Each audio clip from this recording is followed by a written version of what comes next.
And back to it. So, we, also, the game's kind of quiet, huh? You know what? Let me fix that. Yeah, there we go. That's a little better. We'll adjust if we have to further. Anyways, so, last time we kind of got over here, we made it to the moon on a giant space whale. You know, of course, that's what you would naturally do to get to the moon, wouldn't you? We went through some caves, got here to the palace on the moon, which, again, kind of a shocker. And met Fusuya, where he kind of plot dumped us with the rest of the game. And he's like, oh yeah, there's this bad evil man who's trying to awaken all the Lunarians. Oh, and also Cecil's a Lunarian, well, part Lunarian. His dad was from the moon, turned us into a paladin. You know, the whole 9 yards. There's a lot of stuff. And if anything, you know, we got Fusuya here, who I think is our uncle. I don't remember exactly how this works out. But anyways, we got the call. We got to go back down to Earth, and we have to go and stop the Giant of Babel. We're going to do that, but there's a couple of unfinished business. A couple of things we want to wrap up here on the moon. Hold on, do we have encounters on? Okay, we do. We need to go back to the lunar whale, because you see on the right-hand side of the map there, like right above my head, which is, you know, very helpful. There's another cave there, so we're gonna head there. I may or may not get my ass kicked. I mean, I did a little bit of grinding right after the last stream, so everyone's around level 50, but still, it's kind of rough. I'm not gonna lie. And I'm only sure it's only gonna get more and more scuffed as we go forward. Oh my god, speaking of scuffed, why the hell is everyone, like, almost dead? Uh-oh. Uh-oh. Oh no! I may have made a mistake here. Uh-oh. Great start. Fantastic start. Yep. Yep. Yeah. Yep. Well, this is awkward. Also, I just realized I'm, like, covering... Here, let me, you know what? Yeah, that'll be fine. Here's what we're gonna do. We might just reload our save. Because this is kind of annoying. Oh my god. Look, just kill it with Leviathan. It'll be fine. And then we can revive everyone and, you know, continue on our way. Look, there's a reason we stocked up on all these items. And, you know what, let me just crank this up a little bit, because I think it is a little too quiet, but that's fine. We can always adjust if we have to. Okay. Let's grab some of these. Phoenix Downs.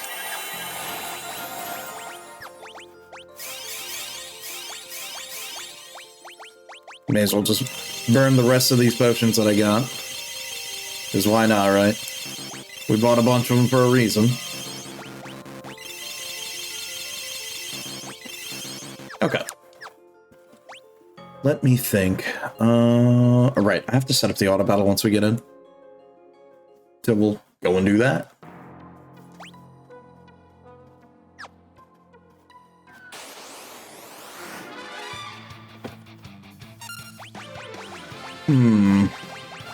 Okay, we're just gonna have you do attack, summon, have you do Leviathan, and you just keep on using Blitz, and what the hell are we gonna have you use? I guess Quake. Yeah. Hey, what's up, Leaf? How you doing? Hopefully you're doing good. We're doing our lunar exploration. Meaning, we just went over there to the middle. Now we gotta work our way back here. We gotta get back to our ship. And there's another spot where you actually gotta check out before we go flying.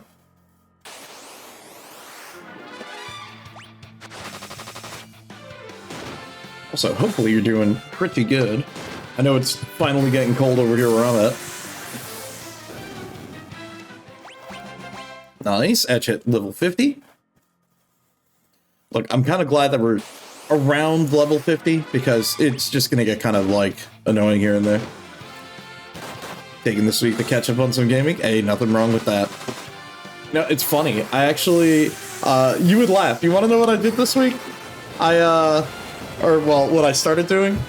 Over the weekend, well, we had our D&D session, but then after that, I was like, you know what? I kind of want to try Baldur's Gate 3 again, because we were talking about 5e a lot on like the last couple of streams, and it made me think about it, and I'm like, you know what? I don't really have like any 5e experience or like, you know, IRL games to play. So I was like, you know what? Why not just play Baldur's Gate 3 again?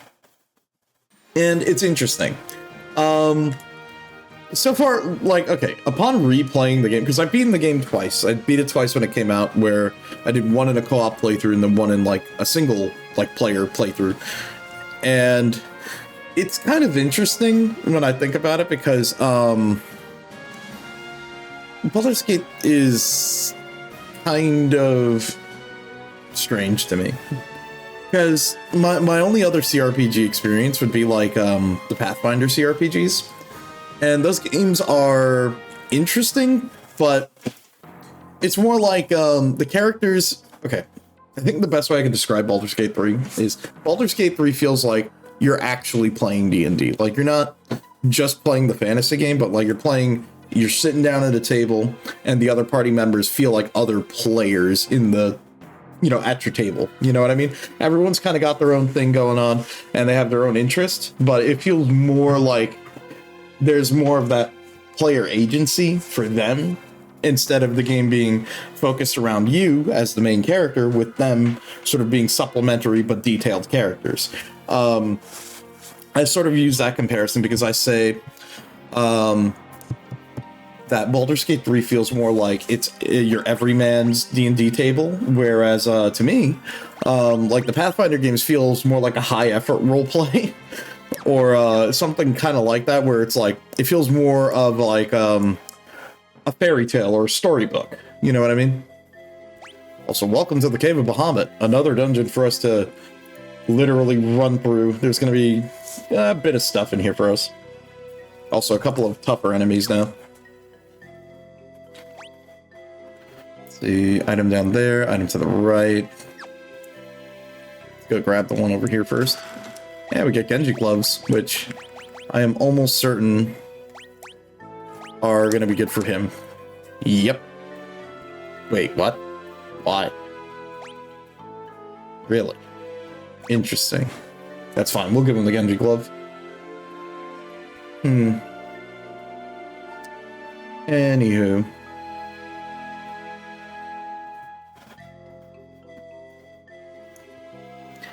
You still haven't fought the Nether Brain. You've been procrastinating, playing Warframe and some MiHoYo games. No, it's funny that you say that, because I've been talking with some friends, and they've been... One of them, he's been playing a ton of, what is it, Warframe 99 or whatever that event's going on right now. And he's been loving it. Oh my god, selling, eh? Speaking of D&D stuff.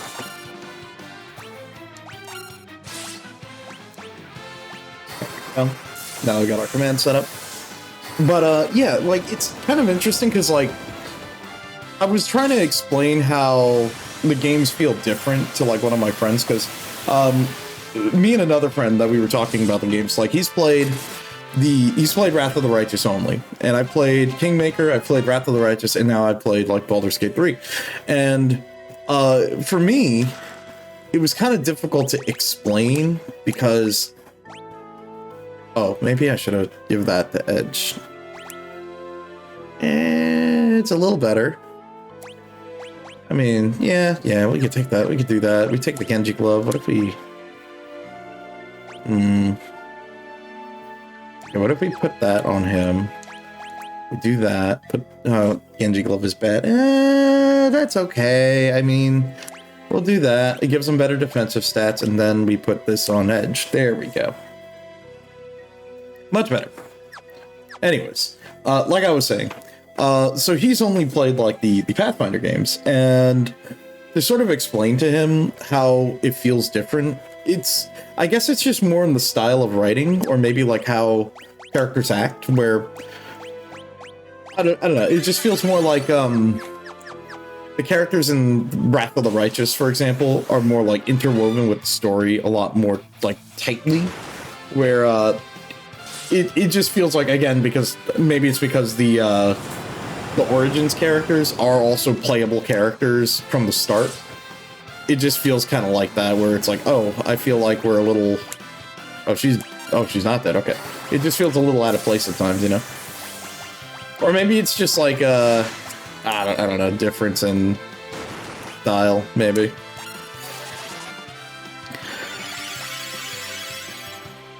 Needless to say, though, I don't think the game is bad. I mean, I think it's a very good 5e video game. It's just something that has been, like, taking some getting used to, because it's learning 5e, and then it's also, you know, just, I guess, kind of getting used to how that should be written, or how that is written compared, you know? There you go, you got my room temperature IQ takes of, me talking about Baldur's Gate 3. Oh my god, he survived. Holy shit.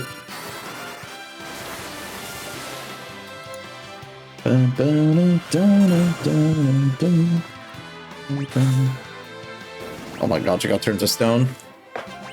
Okay, well, at least you got EXP. Nice, Rydia hit 50.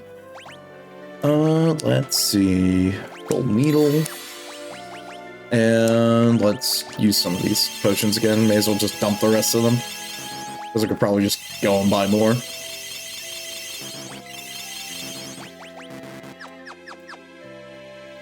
Okay, let's see. Okay, down we go. And we go around. Oh, just one Dark Sage.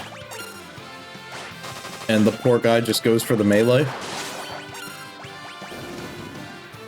Let's see. You think Baldur's great? You think Baldur's great? Yeah, like it's Baldur's grating cheese. Baldur's Gate 3 is better than D&D 5e. Let's see. You can do so much more in the game than you can do in the tabletop. And oh, you may be biased. If anything, I think it's more. The game's a lot more interactive than how things technically work in a rules as written game. Because I mean, I guess there's that. So like a good example. Say you throw down grease. You can't light grease on fire. I think there is a specific interaction rule where it's like you can't light it on fire, or unless like your DM just is like, yeah, sure, it can happen.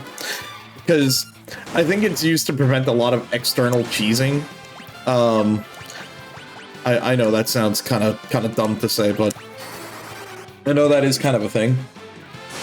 Because when you think about it that way, if you're trying to go for a lot of environmental kills in an actual tabletop situation, your DM might be kind of annoyed and be like, no, it doesn't work like that. And it's funny because I've had situations where I've had to sort of rule things like that, where a friend of mine, he wanted to do like a really cool jump attack, but he wanted to like run up the side of the wall and jump down and hit the monster. And I was like, you know what? It'll be a full round action. It'll take your move action, but you can do it and I'll let it happen because it's cool. You know what I mean? It's stuff like that where it's like, I guess that's kind of like up to the DM. You know, really how they want to do it. And that's really what Baldur's Gate 3 to me feels like when I've been playing it. It feels more like, you know, the DM is just like, fuck it, let it happen. You know what I mean? Also, Jesus Christ, these, holy shit! 6K? Bro. What the fuck? Wow, alright. This place got hands.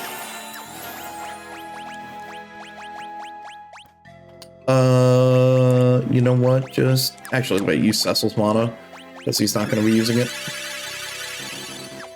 There we go. Hey, Genji armor. Is this any good for you, Cecil? It is. It's just a straight up upgrade. And what about in here? Genji helmet. Probably an upgrade. Yep. Not bad. Not bad. Good set for Cecil. Oh shit, it's just actually a silver dragon? Dude, I hope there's like nothing like the dragon farming in 3 in this game. I don't think there is. Unless like you're doing bestiary stuff. A lot of the stuff in this game pretty straightforward, which I'm glad, because I do not want to do that ever again. Look, I think I'm glad that I showed off how, like, some of the weird niche stuff in FF3 has been going, or was. It's just, you know, I don't recommend anyone ever do that again. Do you plan on playing Baldur's Gate 3 again once they come out with the new subclasses? I'll probably try it out, yeah. I think I will. If not, I might, what's it called? I think I'll make a backup of my save so I can at least skip Act 1, because, oh my god, I am so sick of Act 1. Act 1 is like... okay, so there's only 3 acts in the game. Act 3 is the longest by far. But I will say it's like, Act 2 is the shortest. Act 1 is like half as long as Act 2.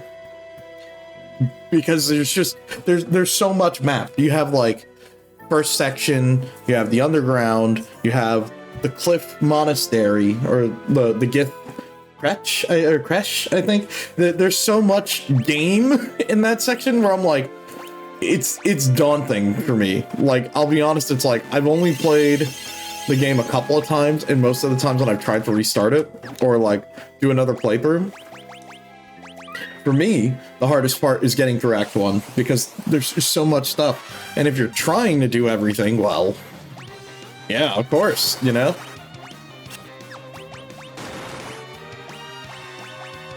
Hold on, where the hell is my Excalibur? Or my Defender? There we go. And let's put haste on her, and have her start using that. You use haste on Edge. Yeah, we're gonna need to have her heal after that.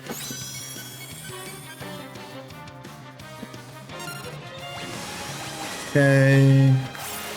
You use Mirage, just so he gets cover, and then now we just start going to town.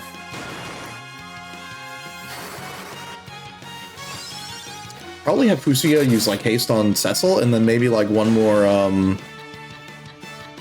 to start. Yeah, use. Actually, okay. Use haste on Cecil. Rosa, you use slow. Where is slow? There it is. You slow on it. Okay, you did that. Go for Blitz. Summon, attack, and then we'll just have Rosa heal. Or Fusuya heal, either one. Okay. Saying there's no mod, if anything, you would be happy to try Act 1. Yeah.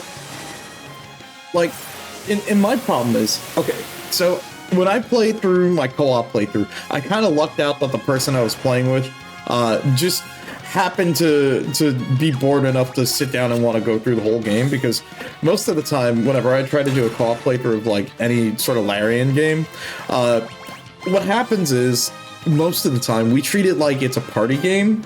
So you'll have people playing it for like the first session, and then when we come back, we're like, hey, let's play more of that. No one comes back.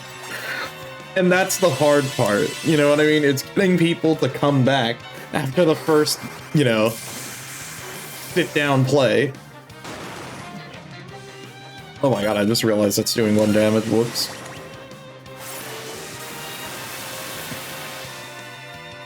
And for me, that's the hard part. Also, just gotta move over so I can show that mana and stuff.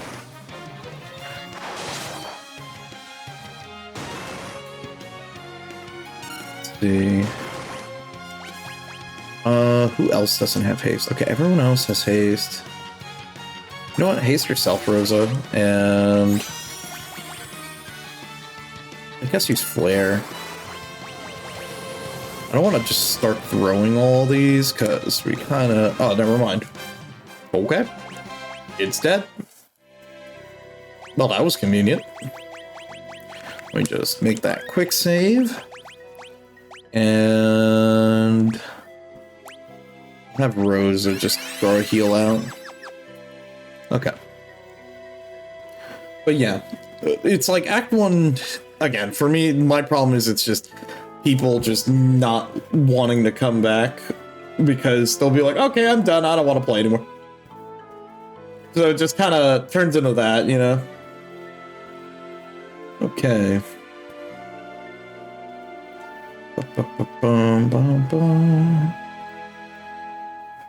Okay. What do we got here? Oh, another behemoth. Okay, so it's gonna be the same deal. I bet. We're slow. There we go. We're gonna hit slow on him first. You use Mirage on yourself. Leviathan. Defender. Oh, you're out of mana, Fusia. That's awkward. You know what? You hit regen.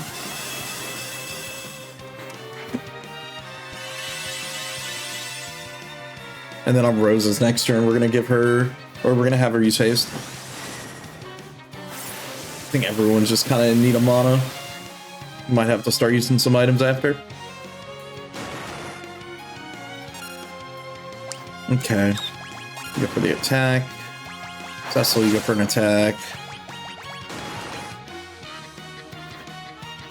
Okay, you need to revive him.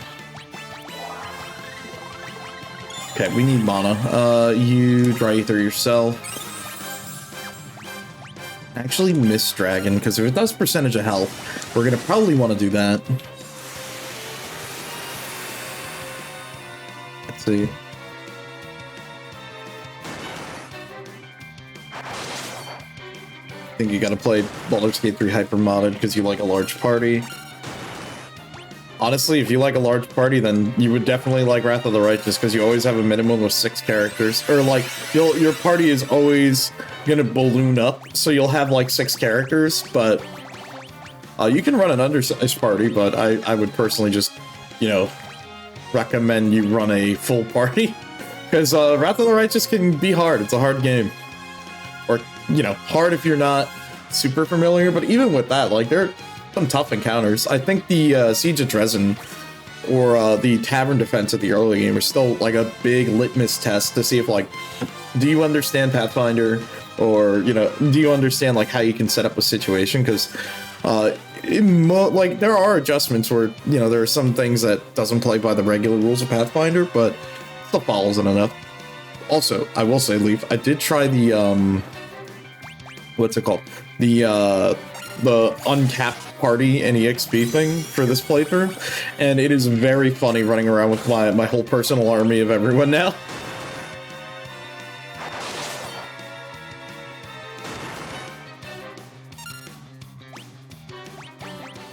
Okay, okay, you do that. You know what? Just do that to make him deal more damage. And then you attack, and you need to use haste again. We need haste on some of our core party members here.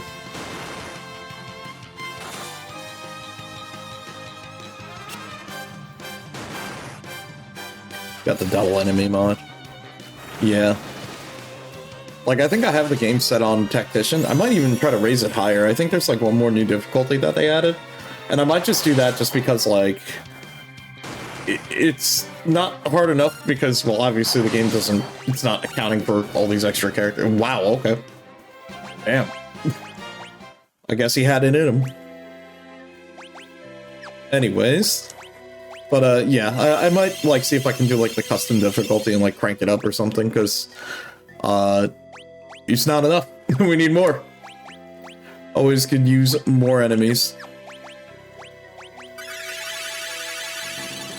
Okay, there we go. We have Cecil Pocket Heal. Make a quick save.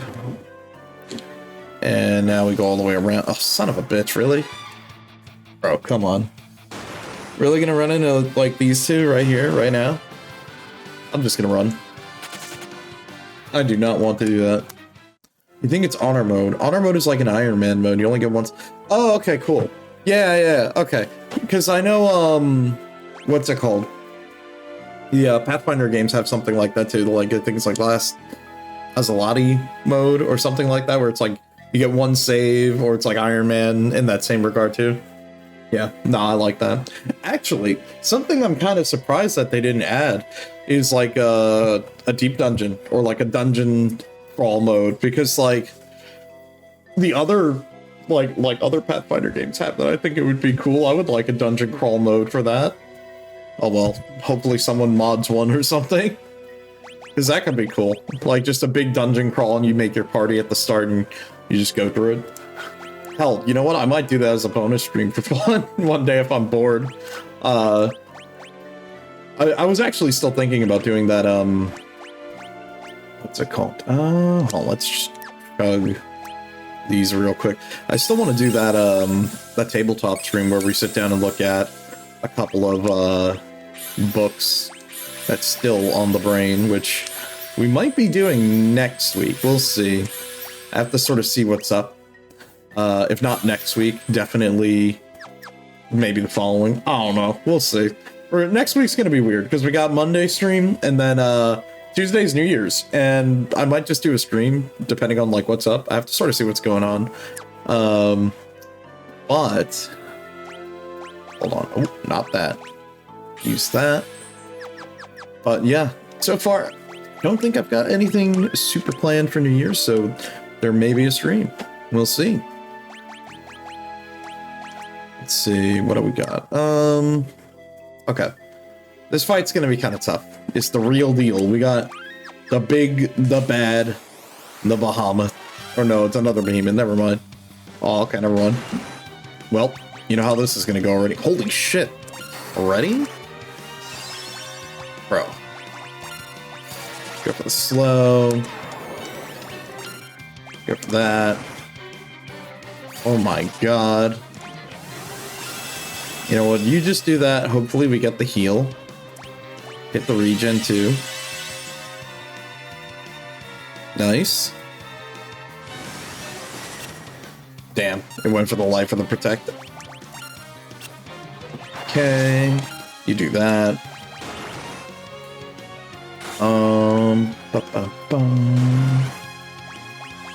Let's have you heal. I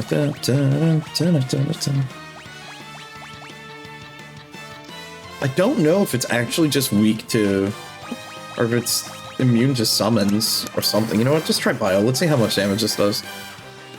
Okay, it's just immune to magic, or like extremely resistant. Okay, good to know. Well, in that case, we're gonna be relying a lot on our melee boys.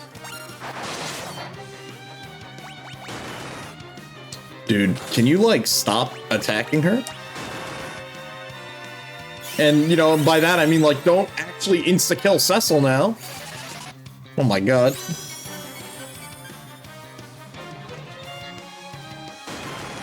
Bro. Dude, what is the damage range on this guy? Sometimes he does, like, all my health, and then other times he does, like, a quarter of my health. What the fuck is going on?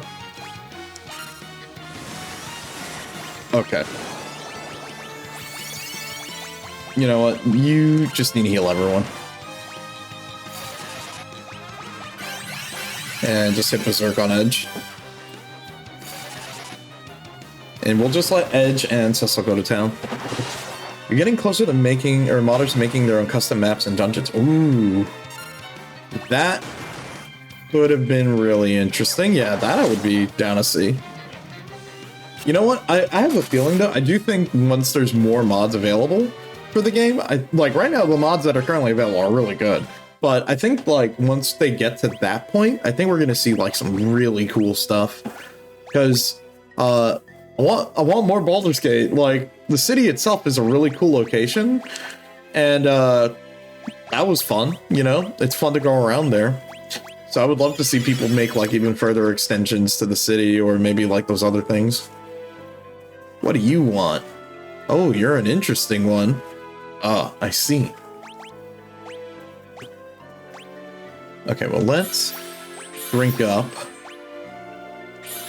You do that. Rydia, you too. We're about as good as we can get. It's kind of scuffed. We're starting to drain on mana a little bit here, but we'll be fine. We'll figure it out. Okay. The god of summons. You may have won over Leviathan, but that proves nothing. I, Bahamut, the god of summons, shall deliver the final judgment. Alright. Here we go.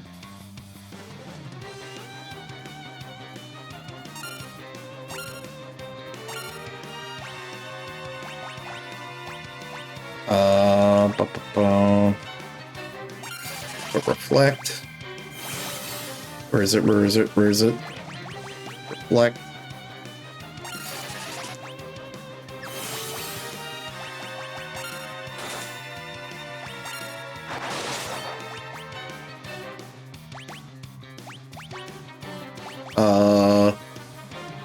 Here you do that. Okay. Uh-huh. Come on, we need some more reflect. Okay, okay. Put it on Rydia. And put it on Edge. And then we're just gonna have to sacrifice Fusuya. Probably sacrifice Fusuya. Come on. Oh, we have enough time.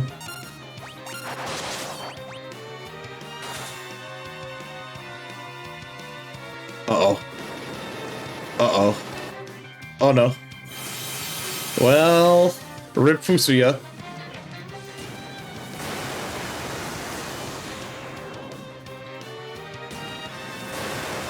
Yep, there's the reflect.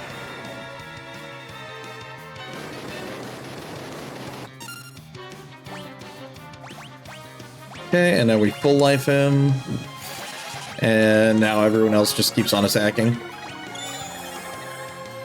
And we just keep this up, and we should be good. And then Bahamut should be done. We just have to make sure that reflect doesn't run out, or else we're gonna be in some like real trouble.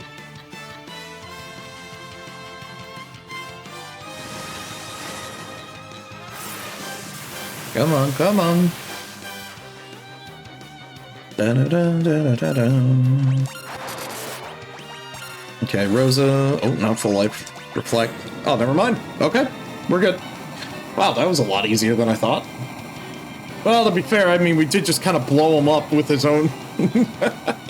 yeah, the free Mega Flare, so that was easy. Nice. And we're level 54. Your spirit and strength are worthy indeed, Rydia. Summon me as you wish. And now she's learned Bahamut. Hooray! So now we have a summon that's even tougher than Leviathan.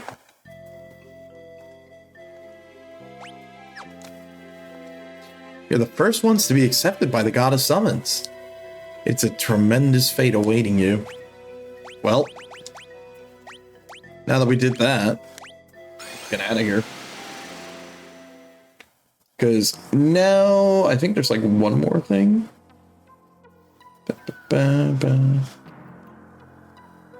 Let's see. I think there's like one more location we can actually go to here, which I don't think I've ever actually been to.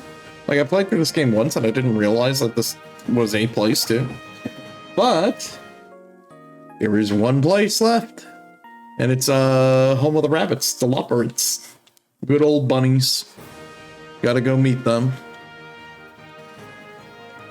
And I think they are... where are they?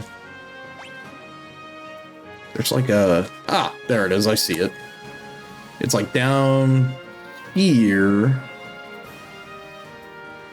Nice. We can just park right in front of it. Now if we go here...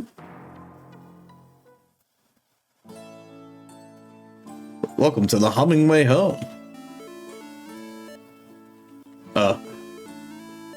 Oh, nice. I got the achievement too for meeting all the locations. I see. They're all just gonna make this noise. Oh, do you wish to change your name? No, I'm good. Long ago, one of our people built a ship that traveled to the blue planet. He was adept at naming things. Ah, it's a naming way. We are the Hummingways. Okay. Interesting.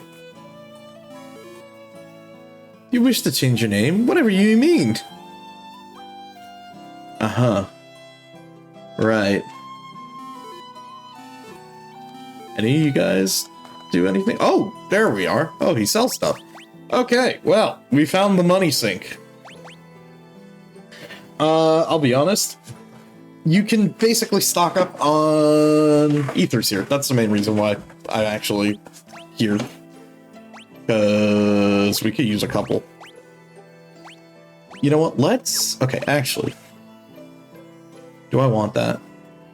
We'll get one. So we have 10 ethers. Or 10 elixirs. May as well grab some of these. Let's stock back up on that. Let's get a couple. Yeah, that'll be fine. We'll just use the rest of our money there. And now we're good. So now we've got a bunch of elixirs, bunch of stuff. You got high potions again to pocket heal. And I think we're looking pretty good. Let's go. Because I think we're pretty much done with the moon for now. Because of course we'll be back. What did you expect? But let's go back and take care of that giant. Let's do this.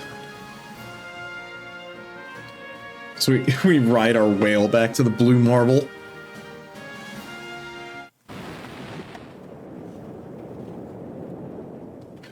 You know, it's really convenient that we land right at where we needed to be. The tower. We're too late. What do you mean, too late? The giant of Babel will come forth. Oh?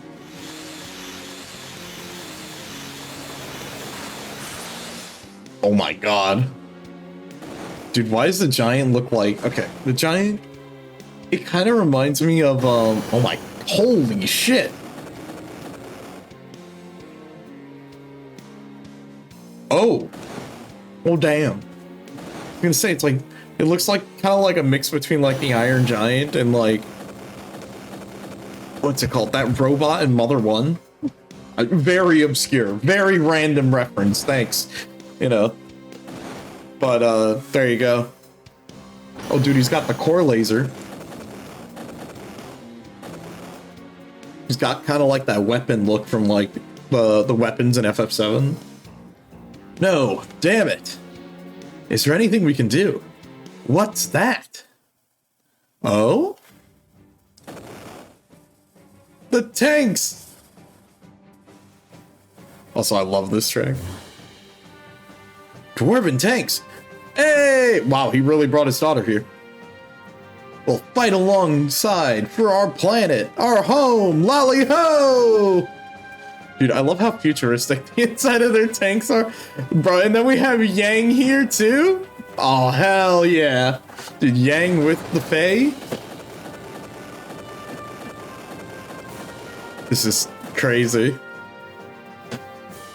Oh, but they're not alone! Hell yeah. And it's Sid with the boys from Baron! All engines to full power. You saw a video of a tank fessing up to... Oh my god. A mech with parries and air combos. You seen it? Yes, I think I have seen that. Oh my god. Bro, and then all the mages are there too. The Elder restored us. You should not fight this battle alone. Oh, hell yeah, dude. Like, everyone's here. Oh my god. Even Edward. This is great. This is so good. Everyone's here to help us fight.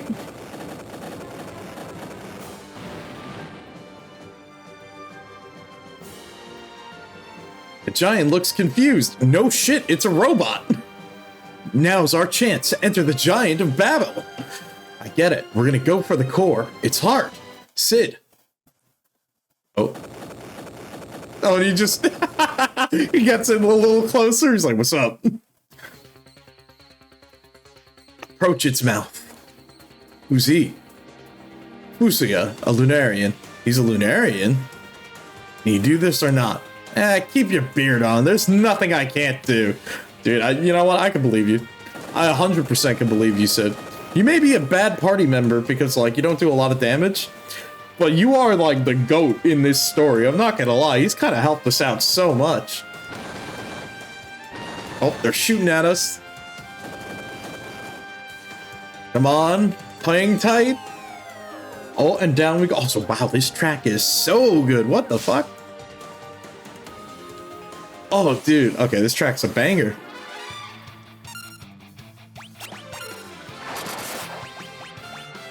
Let's see, and we'll just have you use, like, Wake. Vessel attack. You go for Bahamut now, and you do that. And I'm pretty sure we'll have a spot later where we can use, like, tents and stuff, so we can always get mana back probably before the end. But, yeah, okay, so we talked about difficulty spikes before, okay? And now I would say we're in the last act of the game, and I'm going to be perfectly honest with you. This is like where the last major difficulty spike happens. Not exactly here, but in the final dungeon to come. I will say, though, we should be okay, because we're like in the 50s-ish range. Like, Cecil's 54. Fusuyo is 54. Rosa and everyone else is about 50. That's okay, I'm going to be honest. Ideally, we probably finish this place around maybe level 60. Because I know you gotta be, off the top of my head, from what I could remember, you would want to be at least like level, I don't know, 60 or 70-ish when you beat the game. Mostly because it gets tough. It gets actually pretty difficult. And it just kind of turns into a stat check where, as you can kind of see right now at this point in the game, a lot of the enemy encounters are really just like, how do I describe this? It's either we're dealing a lot of damage or we're going to take a lot of damage. And unfortunately, that's kind of how the end game of this game works. We kind of saw a little bit of that when we were playing Final Fantasy III, where there was just kind of a point where it just stops, being determined by level and just starts stat checking. So, like, you see in there we got a Shuriken, probably because, Shurikens deal a lot of damage when thrown. You have the beam, and then you have some mech soldiers. I kind of like how they look. But, yeah, we're kind of at, like, the final difficulty hurdles of the game. Let's see. Also, over the week, you got into a few D&D games, and you're thinking about running a game for a DM. Oh. Not sure if you have the heart motivation to commit to it. I would say, why don't you run, like, a one-shot to see if you feel comfortable with DMing? And then from there, at least if it's a one-shot, you don't have to commit to too many sessions as a DM. Like, at most, it'll be, like, maybe at most 3, But you know what I mean? I would say that's not a bad idea, because it'll let you, 1, get the practice of DMing, and then 2, it would be nice for, your other friends, DM a game for those, Again, completely up to you. You don't have to do that, but just saying. You don't have to commit to, like, a full, super big campaign if you don't want to. Because even I would be like, dude, if I'm not ready for a long-term campaign, or if I'm running a game and it's with the wrong people, I don't want to commit to a long campaign. Because again, that's also the case. It kind of depends on, like, who you're what's it called? It depends on, like, who you're sitting around and playing D&D with, At least that's how it is for me.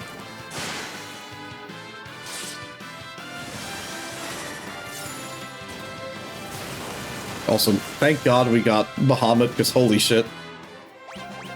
It's so nice dealing so much damage.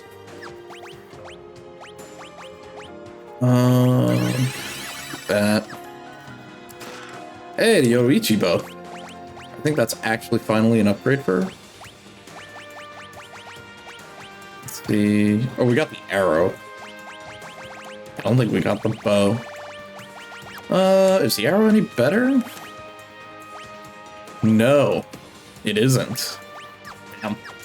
I guess our Artemis arrow is just that better, or that much better. And another siren, so if we wanted to, we can use that to, like, summon a random encounter onto us. By the way, this is a one-time location, so if you're doing bestiary, yeah, you're gonna need to sit here for a hot second if you didn't get all the other entries. So for anyone who cares, there you go. I think it's most of the time we go into the Tower of Babel. All of these are usually like one-time deals, except the encounters are a little bit different each time. So you usually just make sure you get all the treasures. Usually make sure you get all the treasures, make sure you get all the encounters. That's ideally what you want to do. The silver apple, we give that to Rydia. Because again, she, like, her and Edge just need like the most HP right now because they are just very low. So, go figure. Oh, Fusio's out of mana. Awkward. Like, that's okay. We'll just keep on blasting. Nice. Oh, we gotta go to the right. A Soma drop.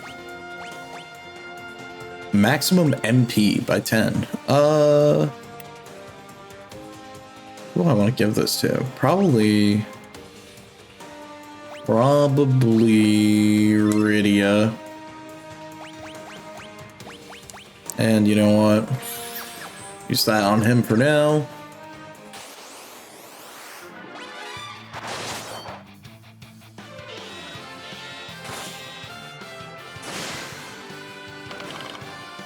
Oh, I forgot. He's out of mana, so I have to, like, set his command again. Dun, dun, dun, dun, dun. Oh, awkward. Everyone's running out of mana. Uh-oh. We should be fine. Should be fine. Like, we'll just have her use, like, Osmos to get some mana back for a little bit. Till we get through, like, the rest spot. Nice, good crit. There we go, even better crit. Okay, and let me just actually... What do we got? You know what, we'll use one for now, and another one. Just because we can always buy more on the moon when we go back. More Centaurians. You know what? We'll just probably have them both spam Quake, because it'll be, like, cheaper mana for both of them. We'll do that. Just have Quake, yeah. There we go. Okay. Spot down there. Dude, this track is so good. What the hell?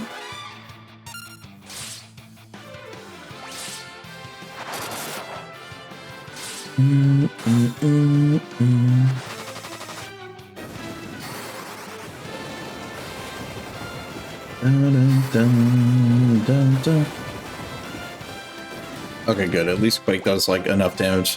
Hey, she learned Death. That's great. I'm never gonna use that spell. It's really not that great. Blast Arm.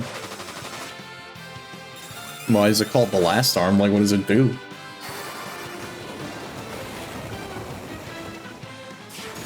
Oh! I see. Yeah, it's pretty bad. And we got an elixir. Oh, I mean, thanks, I guess. Equivalent exchange, you know, you take away my HP, you give me something back that gives me HP. And what are you? Oh! Interesting. Okay, so you can just buy shurikens here. Huh. Okay, well, while we're at it, I mean, why not? I may as well... Because this is the end of the dungeon, so I may as well use this opportunity for us to get a little bit of EXP. I know, right? Well, here we are. Here's the part of the stream where we're going to do a little bit of a grind, just for a little bit. Just to make sure that we're, like, on track. Really? Oh god, a Mecha Dragon, what the hell? It's weird. It's like using a sprite from, like, Final Fantasy 1. Because that dragon just looks like an old sprite compared to, like, the noodle dragons that we've been seeing.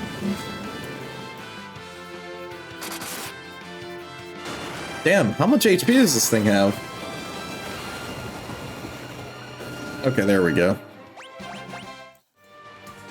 much money did we get? Okay, we got a decent, you know what?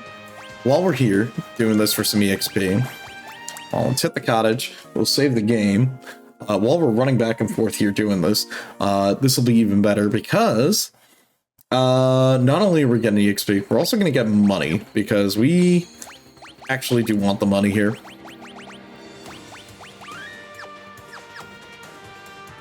Let's do this. Wait, I think I have some sirens. It's like all the way at the bottom. I got one. Yeah, there you go. You can just use that to summon enemies.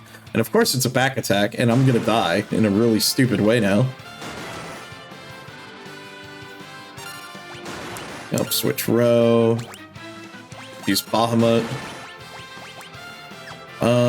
Just attack, and use Quake. Okay, there we go. And we'll probably hang out in here for just a little bit. Nice, big damage. We can go for the Quake. Nice, more levels. And for healing in between battles, we'll probably just dump Cecil's mana, because, again, Cecil, we really aren't going to be casting spells with him. I kind of wish he learned Protect naturally. It's really weird that, as a Paladin, he doesn't learn Protect. That doesn't make sense to me. I mean, at most, it's a good thing that we have the Defender, because, you know, he can always just use the Defender, but still, it is kind of weird that Paladins just don't learn Protect in their move list.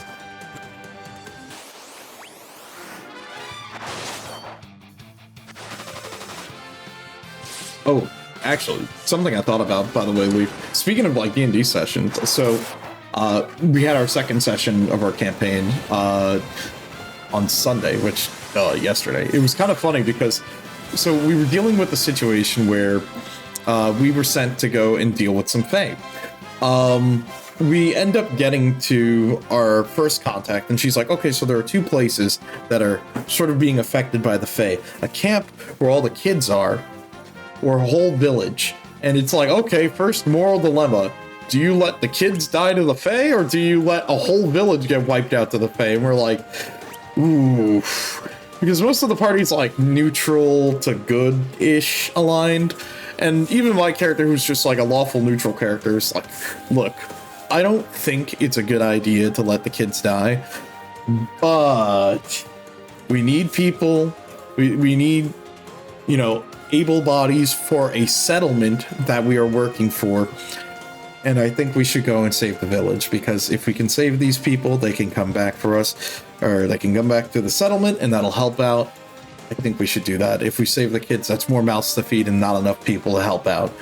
And it's just like, ooh, the big moral dilemma, where like everyone in the party's like, ooh, I don't like this. Ultimately, we ended up going to the village, and it led to something very funny. It led to, we get to the village, and everyone's like under some mysterious mind control. And it seems like they're all in love with like different people, and it's like this weird confusing thing. They're talking about people who just aren't in the village that they're in love with. So after a while messing around, turns out the fake creature that was involved was a Cupid. And it ends up being the funniest way, because we can't just kill it. No. We need to play by their rules first to weaken it, or, you know what I mean, like, work with it. So we're like, fine, we'll play by your rules. Okay. The Cupid goes, there are 5 houses in this village. Everyone can go up to a house and ask a question. Then once you ask your question, you all need to sort of figure out, who are you going to go on a date with? Huh? A date? Yes. And then from there, you will, if you satisfy your dates, you win. What do you mean we win? I'll let them go. But if I win, one of you has to die. And I keep them. Damn. So it ended up becoming quite the whole situation, where we had everyone taking turns going around asking each door a question like, who are you? What's an ideal date for you? What do you look for in a lover? And then from there, we sat down and we're like, okay, guys, we need to figure out who's going to go to which door and ask them on a date. it was so funny because some of them were horrendous, like monsters, and then the other ones were just like fairies. So the first person goes, and it is our player who is playing Warforged, and his character, is like a mix between a changeling and a Warforged. Oh yeah, it's crazy. So the first one is the Warforged. He uses his changeling soul to change to another person that he was at one point. So he's like, okay, well, this person's been on a date. This should be fine, right? The person who comes out is like some sort of twisted fey monster where from doing like a couple of knowledge rolls, he's like, okay, here's what I'll do with you guys. Do some knowledge rolls, and I can tell you more about the creature, or maybe a bit about its backstory. So the creature, the first person, door one, was someone who sounded very quiet and afraid. They were scared to come outside for the date, and they didn't know what to do. The Cupid set up like a picnic table in the middle of the village for whoever is having their date to come out and have their date. The door opens, and they're kind of scared at first. So our Warforged is like, okay, well, why don't you come outside? Let's talk, or if you want, we can talk in there. No. Let's go outside. It'll be fine. But they're afraid. They're like, I don't want them looking at me. And then, like, they would pull down their hood, revealing their face that it's like a twisted tendril monster. And they're like, oh, I don't want anyone looking at me. Everyone's looking at me. So all of us who's the party, we're just standing back on the side watching the middle. And we're like, oh shit, we need to run and hide. So we all duck behind a building and we start peeking over the corner. Well, here's the thing, okay? Our Warforged, well, he doesn't really have a face. He has more like a silver plate for a face. And there was kind of a problem, okay? Because there was one person who was looking. It was her. She was looking at his face and seeing her own reflection. And she starts freaking out and starts attacking him because she can see her reflection in his face. And then ends up just like the tendrils just eat her. And we're like, holy shit. And we're like, oh no. I'm scared about these other dates, guys. I don't think this is going to go so well. So then we get our barbarian, who was played by Kyle, which was very funny. He's like, okay, I'll give it a shot. He's like, I'll do my date. So we determined, we're going to send you on that door. Door number 5. Because the person behind door number 5 sounded like they are someone who's kind of like a yandere. Like they seem like the type of person where it's like, oh, I get jealous. I don't want you to cheat on me, and I can be whoever you want me to be. So of course, our barbarian is very much kind of like the classical. Oh, but I can do this for the lady. And it is so funny because he opens the door and a pixie comes out. And she flies over and sits down at the table. And she's like, okay, cool. So, why do you like me? You're pretty. Okay, I like that. And then it just turns into this whole thing where she's like, you know what? Let's get married. Huh? Married? And our poor guy, he's like a deer in headlights. His character's never been in like this sort of situation. And everyone's just like trying to not laugh. And meanwhile, my character's like, I'm married and my wife's a ghost who's with me. And I'm like, oh, this is bad for me too. So it gets even funnier. So he's like going back and forth and she's like, here, put this ring on. Okay. He puts the ring on. He goes, so what now? She goes, we're married. What? And he just goes, what do you mean we're married? She said, don't cheat on me. And if you ever take that ring off, I'm gonna find you. And then she's like, you know what? This has been a great date. I'll see you later. And goes off. And we all look at each other like, I don't know. I think that's pretty bad. And then our DM goes, congratulations, you won your date. And we're like, oh no. So, oh no. That's unfortunate. So then what ends up happening, we're like, okay, next person goes. Okay. We had our Warforged monk go. We had our barbarian go. We have 3 other contestants left. We have our rogue, who is a fallen noble. We have a wizard, who is a necromancer and the youngest guy in the group. Then we have my character, who's the oldest guy in the group, who is a Pathfinder spiritualist. And we're like, okay, the rogue steps up. He goes, I got this. I'm going to do this. I'm going to go with that door. Okay, that door it is.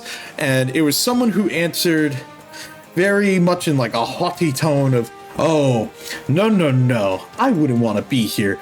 This place is filthy. It's poor. I don't like the peasants, okay?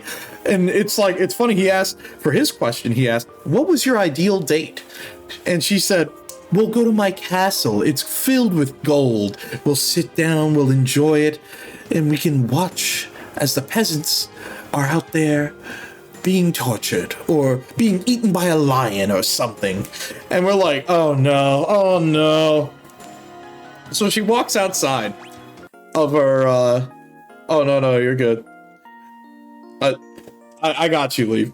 So the fairy marries him and she threatens him saying, so, if you take off that ring, I'm gonna find you. And then just vanishes. And, we all sat there kind of like, oh no. Like, all I'm saying is, if we're gonna have someone's gonna accidentally, like, swipe the ring off him, and a swarm of pixies are gonna come and kill him. It's gonna be crazy. But what else? So, the rogue goes, and he answers that door, and out comes this very tall figure with, like, a golden ornate mask that's literally made of gold and platinum coins. And they come out with like this golden headdress and like a golden robe and cloak, and they sit down at the table. But first, they shift the table around so they can have their back facing the peasants, because she goes, I don't want to look at them. And we're like, oh, okay. So then we start understanding, oh, this person's like a very sadistic type of person, because they're like, one of these people seem to be causing you trouble. And our rogue, dressed up in his noble outfit, goes, well, you know, they're just my servants. Yeah, they're my servants. And she goes, well, one of them seems to be disrespectful. Punish him. And we're like, uh-oh, that's not good. So one of our guys steps up, and our necromancer's like, okay, leader, just remember, if we fail, it's your soul on the line. So he goes, okay, fine. He gets dragged over to the table. He goes, sorry I have to do this. And he slaps him across the face. And then the spirit's like, okay, fair enough. Whatever, that's good enough for me. Goes off. Okay, you won a second date. Right. Cool. So, who's next?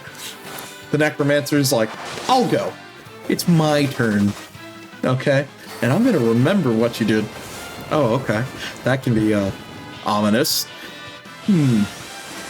So, he goes over to the door, and, he was a little bit worried, because the door that he chose, the person was loud, booming, angry, and screaming. And it was, well, he opened the door and it was a dryad. And she was not happy. Not at all. And she goes, I hate that person who showed up here before. They're a liar, and I could smell their lies through the door. Dang. That's no good. So, we were laughing because the player of that character goes, well, I'm gonna have to embrace it. He goes, hold on, I have to channel my inner cringe. And he just like, ooh, ha, deep breath, deep breath, deep breath. And then he goes, okay, I'm ready. Opens the door, meets the dryad. Right. So, who cares, right? Why are you here? I think all humans should burn for what they did to the forest. He goes, psh, yeah. Humans, am I right? Anyways, come on, let's go sit down, because I know you don't want to be here more than I have to.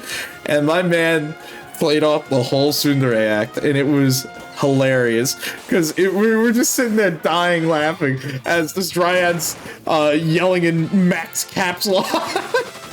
Oh man.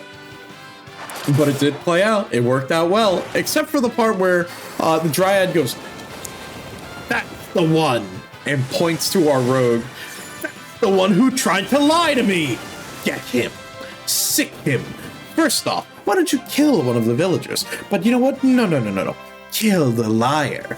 And then he's like, "The liar? I don't know what you're getting at here." And then it all clicked. Let's see. He wanted to make some connections to underground mafia. Accidentally married the leader. Oh no! That's funny. But here's where our necromancer got a little bit of his revenge here, okay? Because our rogue was trying to like hide. As soon as he heard the dryad was like, "Find the liar," we're looking at our tokens on the map, and you see his tokens sliding away slowly until he's like full-blown hiding behind a building again, the one that we were hiding behind before. And of course, things never get easy, right? So he's like, "I won't do it myself." The necromancer claps his hands and summons one of his ghouls. "That one will go get him." So then we play out a whole chase sequence of he's running around this village while a ghoul is chasing him. And then unfortunately, the dryad spots him. He tries to like sneak by, but she spots him and starts helping him. So she's like trying to do all these things to trip him up, make it so he falls down and he can't get away.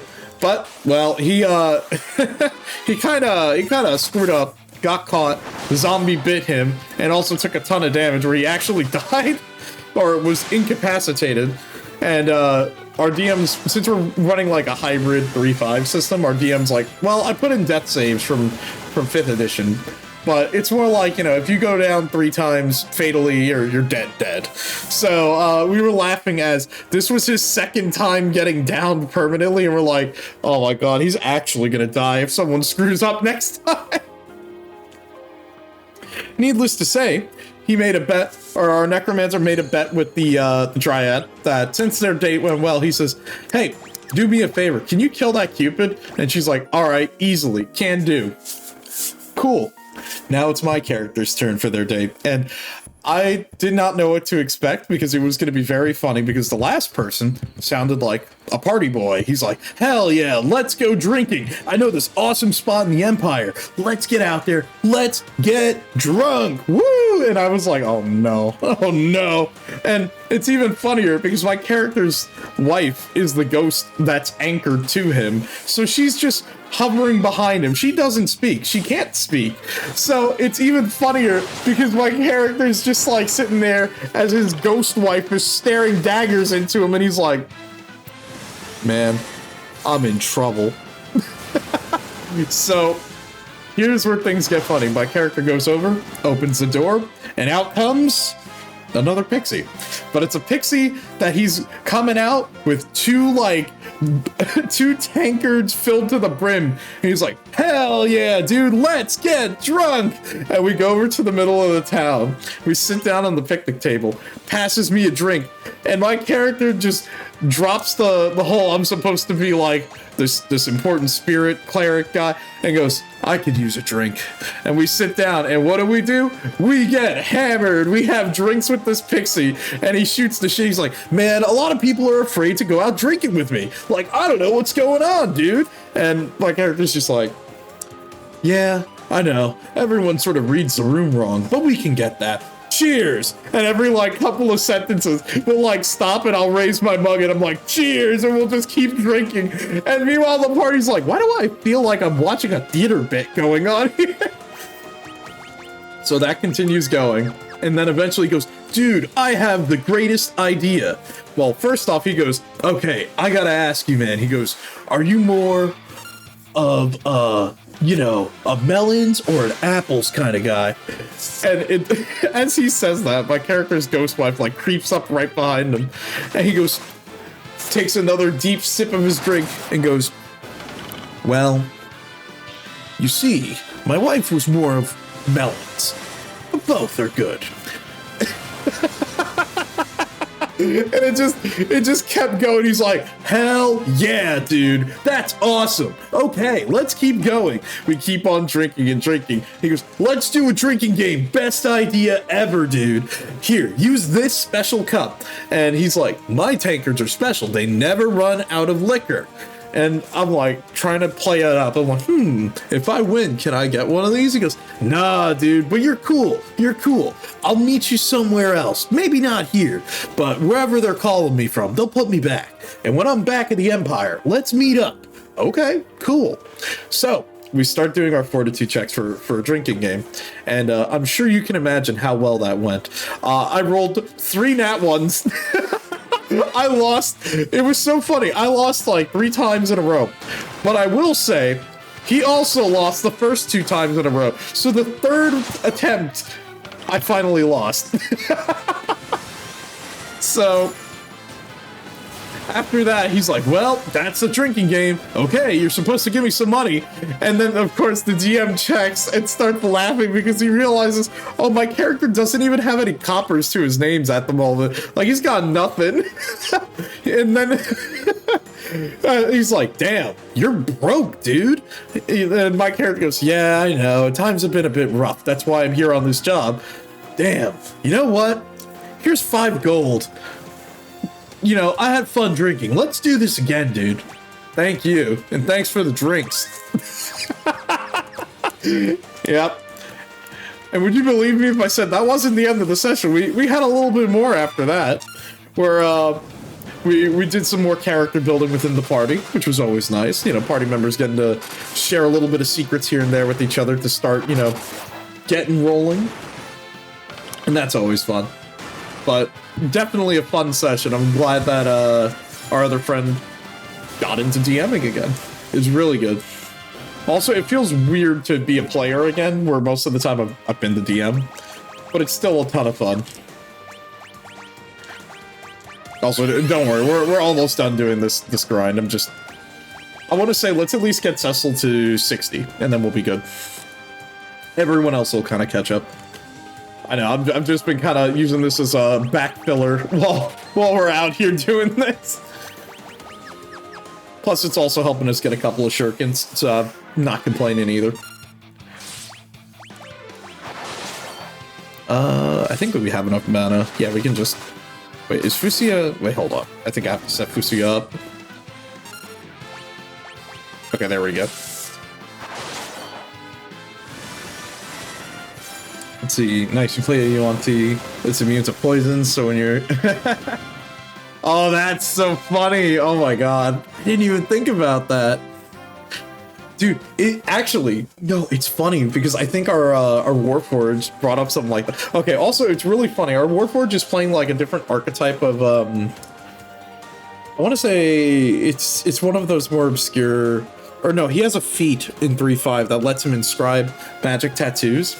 But we were laughing. I had a laugh because I asked him, I was like, okay, but you're a Warforged, so you can't get tattoos. So do you, like, instead of going to, like a tattoo parlor, do you go to, like, a body shop and they paint, like, the red Hot Wheels flames on you to give you haste? And he's just like, dude, why would you say such a thing? Look, man. It's those cursed thoughts that click in your brain sometimes when you're playing D&D with your friends, where you're like, damn, wouldn't it work like that? And he's like, dude, I hate you. Why'd you have to say that? I mean, look, we always question, because, like, he's a Warforged, so sometimes we're kind of confused about, like, how do we heal him? Because we can't heal him naturally. And his character also has, like, a number of, like, souls, and they're also a changeling. So sometimes we have to, like, determine, it's like, who are we talking to? And sometimes he's in his default mode, where he's just kind of a robot. Like, more robot than, like, you know, other Warforged that have personalities. So it was just, like, a whole interesting thing. It's a very fun character to work with. That's the thing that I really like about, like, the group of players that I play with. Most of the time, they either create interesting scenarios or situations, or their characters are interesting. Like, even after that drinking game when we dealt with the Fae, what did my character do? My character went over and using his special power that we sort of wrote up outside of the campaign, he was performing like a cleric ritual to send the Cupid's soul to whatever plane it deserved to go to. And we were laughing about that because it's like, of course, what my character is doing is extremely, like, it's heresy compared to whatever the church that's trying to take power is doing. So, of course, one of our guys who's a cleric, he doesn't happen to notice it. Okay, that's no problem. But who does come over to see what I'm doing? Our wizard, who's also a necromancer. And it's funny because after, like, he watches my character perform the rite and everything, he sits down and goes, "You're a heretic." And my character laughs. He goes, "Well, I did say I was a cleric of sorts, just not the type that you're used to." And then from there, he's like, "I think we're going to have a wonderful discussion after this." He goes, "I've got a deal for you. You can help me, and I think I can help you." And there we go. I was like, that's what we love to see. You know, you get to see more of that character motivation in between the party and get to see more stuff like that. Awesome. Love that stuff.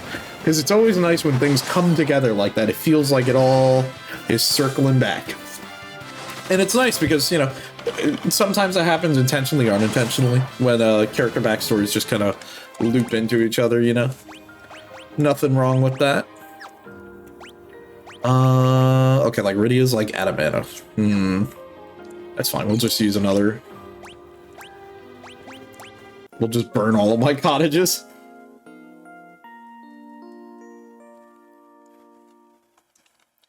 There we go. Let's see what level is he. Let's get him. Yeah, we're almost there.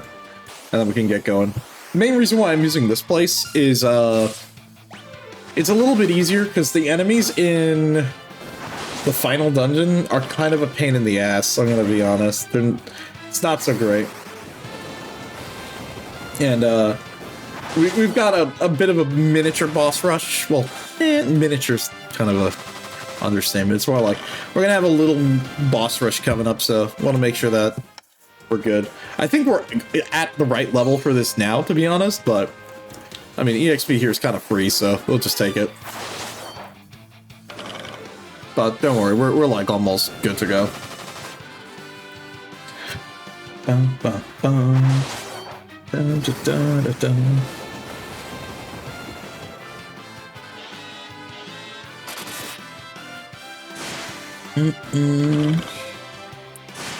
Bum, bum, bum, bum, bum.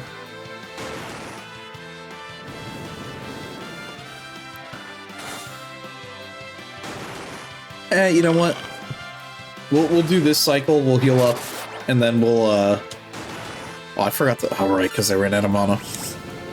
Uh-oh. Are we in trouble? Okay, we're kind of in trouble. We'll do this cycle, and then we'll start the boss rush. There we go.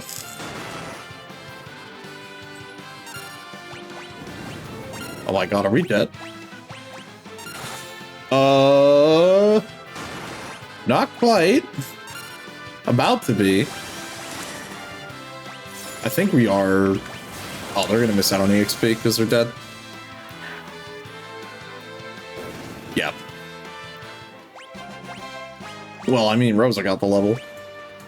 So you're talking a lot of D&D, came across Girls Frontline video. Let's see. Anthropomorphic sentient D&D weapons. You know, it's funny, I'm thinking about that, I'm like, that sounds like a Blaine's video. It definitely sounds like a video he would make. Because I know he's done, like, other animated D&D stuff. So, I could see something like that. That sounds like a fun idea, though. Like, if you do that, like, say you wanted to play as a mimic, and you could be, like, a mimic weapon that can transform. It's like a changeling, but instead of changing into other people, you change from, like, a human form back into a weapon. That could be kind of interesting, actually. Interesting. Yeah, we'll do the rest of this cycle here, and we'll get onto the boss rush because I know I've been kind of stalling. been sitting here rambling, yapping about tons of D&D stuff. Look, what can I say? I've been having a lot of fun with my current campaign. And I have to say, thanks to my friends who are I'm down to sit down and do that. There we go. Do do do do do do.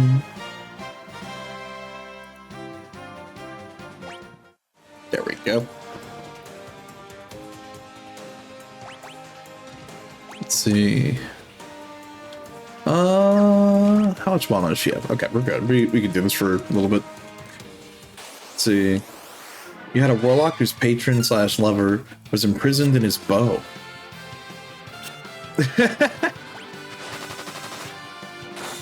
Who appears a bow in his hand. I would bonk him over the head. Nice.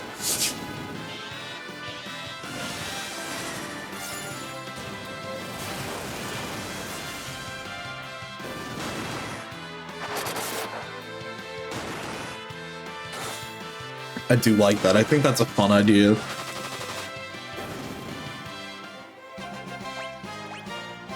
There we go. Hey, Cecil actually might hit 60 before we finish running out of mana in this cycle. Hey, that's convenient for us. Because we have like, what, 3 bosses back to back after this? And this is going to be fun.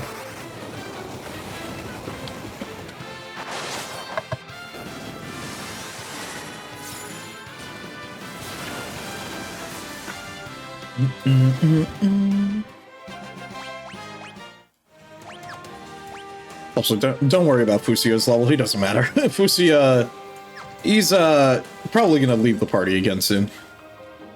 As typical for this game, a lot of the party composition is kind of booty cheeks. I'm not gonna lie, it's pretty bad. You just kind of deal with it, really.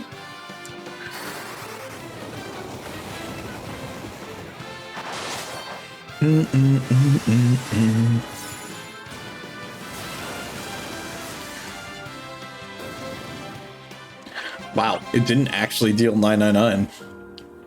It dealt like 8,000 instead.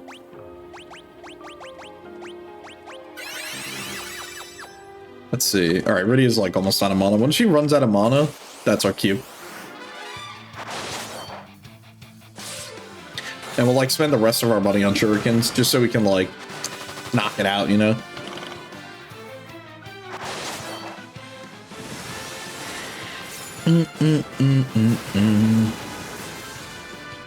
Bum, bum, ba-da-da. There we go.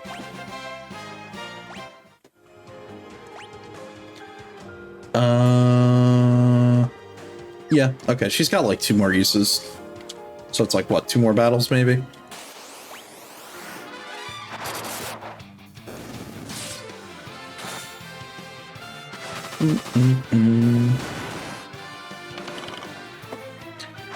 You know, it's funny, I'll be honest, in hindsight, when I'm looking at like the UI on stream for how I set this up, I probably should have moved myself on the left side of the screen. It's just that I'm kind of lazy and I've always had myself on the right side. That, and also, sometimes there is still information on the left side, which is kind of annoying. Who knows, maybe I'll figure out how to work that out next time. Or like maybe for the next game. What do we got? What are we looking at here? 100 mana? Yeah, 1 more fight. And then let's do the boss rush. Okay. Again, don't worry about Fusio being out of mana. It'll be okay. Okay, cool. And with that, that should be our last one. And let's start going. Alright, let's heal up, save up. And let's go do the boss rush. Because we got a lot coming. We're gonna be in like back-to-back boss fights from here on for a while, which is gonna be interesting. Okay, first things first. Give me... I'll buy 3 more shurikens. And let's make our quick save. Let's do it.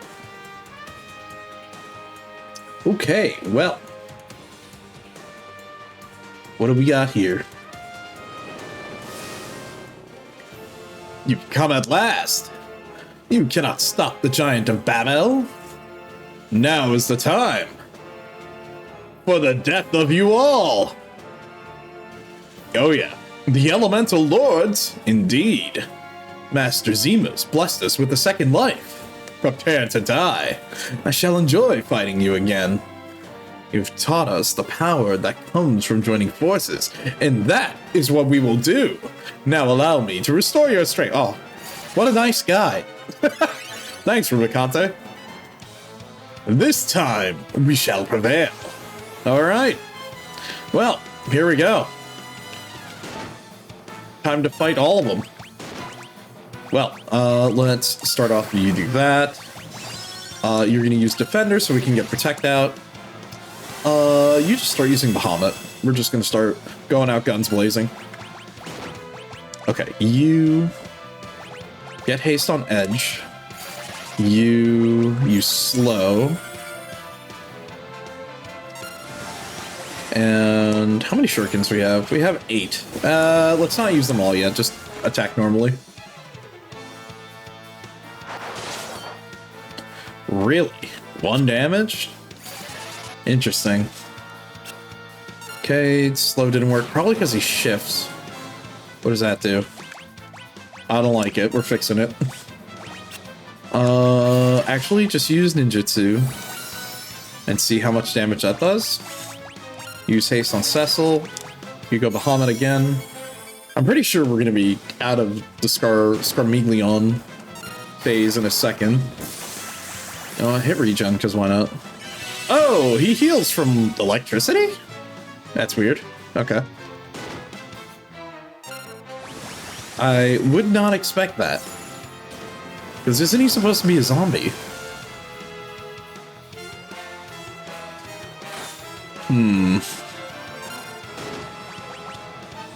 Okay, well, try fire then, right? Curse? Okay, good. Missed. Okay, we have haste. Let's put haste on Rydia. Okay, nice. Okay, it switched. Okay, it's switched. It's him. Probably Thundaga. Keep using Bahamut. And now we use Blitz. And this should deal like a ton of damage. Yeah, I think here's where we're gonna make up in our damage for the last phase.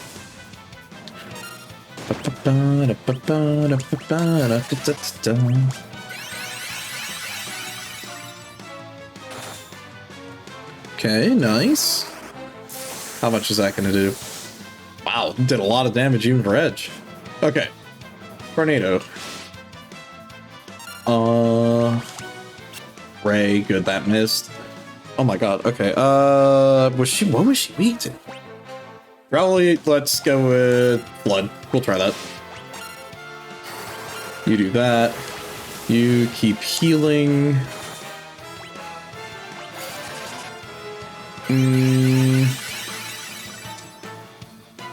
I guess that, right? This should work. Yep.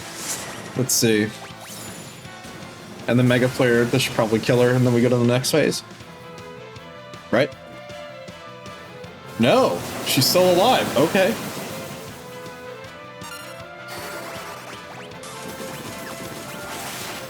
Use Cura.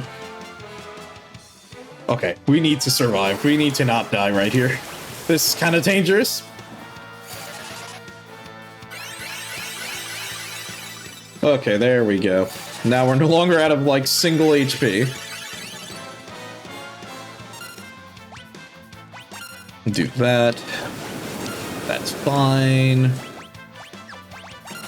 And Cess will just keep on attacking. Did haste run out yet? No, haste is still up. Everyone still has protect. I mean, I guess I could just use shell. Yeah, why not? Although I'm pretty sure he's, like, about to fold, so we should be good. Yeah, just use Blizzaga. Because he should die, like, from the Mega Flare. Mm-mm. Bum, bum, bum, bum, bum, ba-da-dum. Okay. Okay, that did pretty decent damage. It didn't do as much as I was expecting it to do, which is good. Do that, heal, keep using Flood, Bahamut.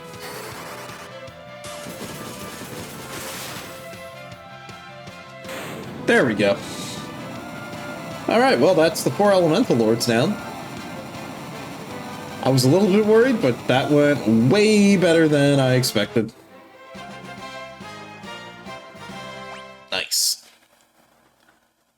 Master Zemus!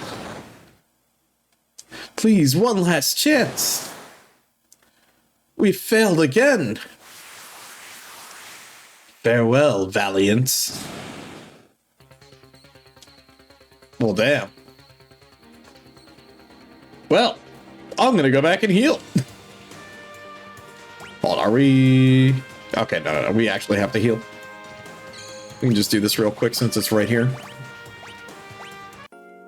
And then we can save and go back up. Ba-ba. Nice. And make our save. Okay. Dude, for real. I'm just gonna run, because I don't want us to waste our mana on a random encounter before we get right into another boss.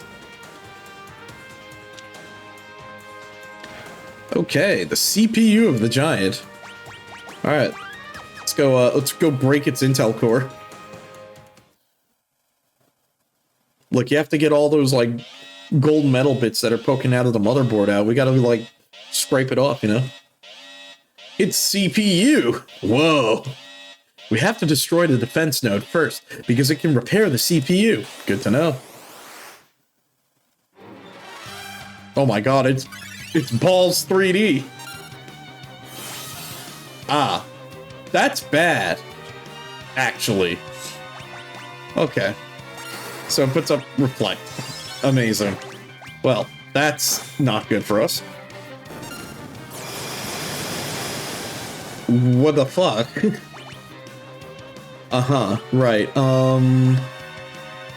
Forgot, is Dispel a thing in this game? I don't think it is, right? I think it was in the other game, but I don't know if that's actually a thing. Because I don't think you can break Reflect in this game.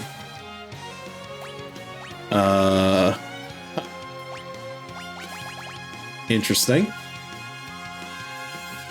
You remember that new dog that your sibling got? It peed in your room again? No! Aw. Poor dog. Let's see. Do we have anything? Curtain that nullifies attacks and cast Reflect. Yeah, nah. Nah, okay. We don't really have anything. Okay, in this case, we're gonna hit Shell. Hit Regen. We're just gonna play a little defensive here first. Have you attack that. Cecil, start attacking.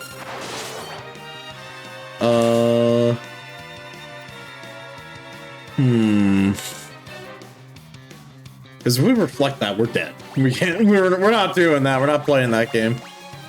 So, you know what? Just use Flare on a single one. Oh yeah, Rydia is just gonna be one of our big damage dealers. You know what? Throw a Shuriken. Load 19. What? Whoa! What the fuck? Okay. All right. I wasn't. Oh. Well, shit.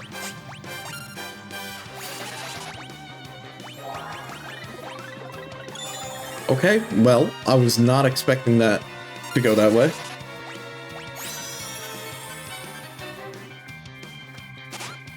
Yep. Let's throw some more shurikens. Why is it just one shot? What the fuck? Oh, I see. It's doing that because of the orbs being down. That's why.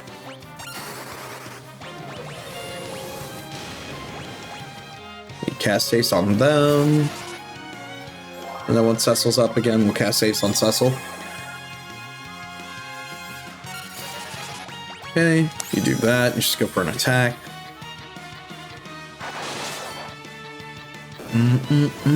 Okay, now it's just going to start spamming globe.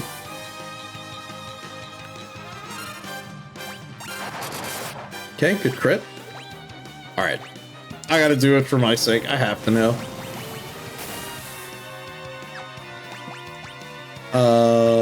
This is gonna be awkward.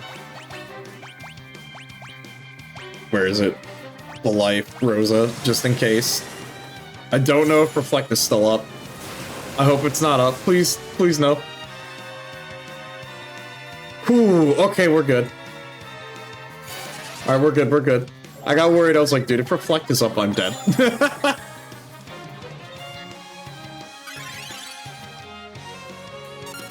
Okay, we just can't let it cast Reflect.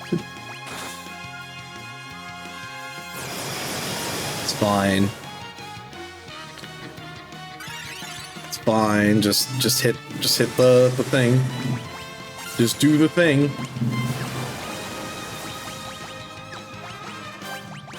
Where is it?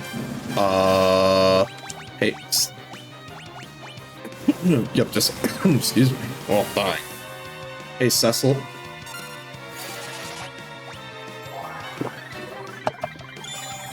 Yeah, I think we're just gonna have Rosa playing like the revive game this whole game. This guy is such a pain in the ass. Holy shit. Okay, there we go. Oh, and of course Cecil's dead, so he's not gonna know. Damn it. Awkward. And Cecil misses the boss kill.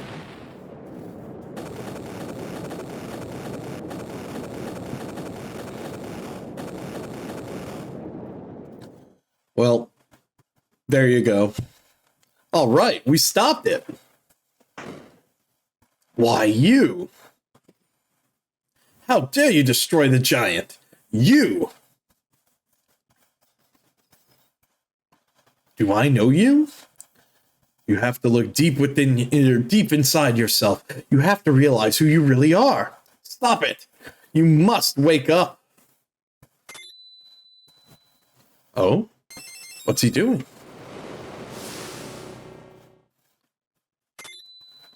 Oh? What came over me? Why was I filled with so much hatred? You have returned to your true self. Now, do you remember your father's name? My father is Cluia? What?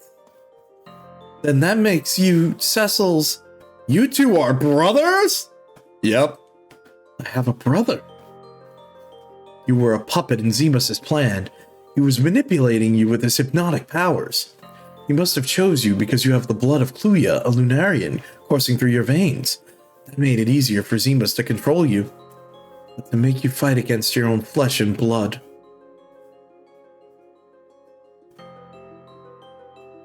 That's enough. I was fighting against my own brother? All this hate was against my own family? Gormai, I wonder why you were chosen. It could have easily have been me. We both have Lunarian blood. I was chosen because the seeds of evil that lay inside me. Xeromus saw that evil and he helped it grow. Where are you going? To find Xeromus. I have a score to settle. Wait! I too am a Lunarian. Just like Xeromus, I will join you. You're kind of dead on the floor, dude. Oh, never mind. Goodbye, Cecil.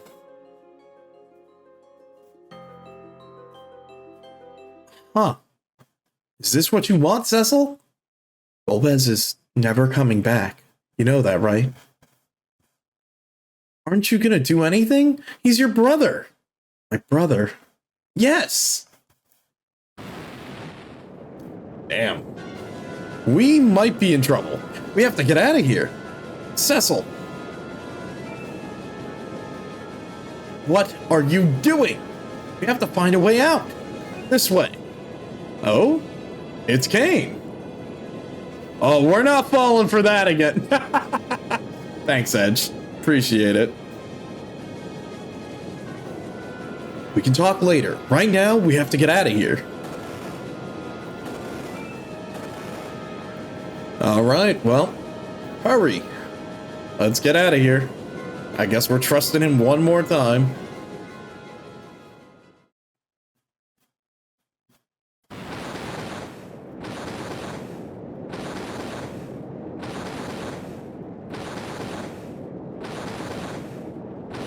Oh? What's gonna happen now?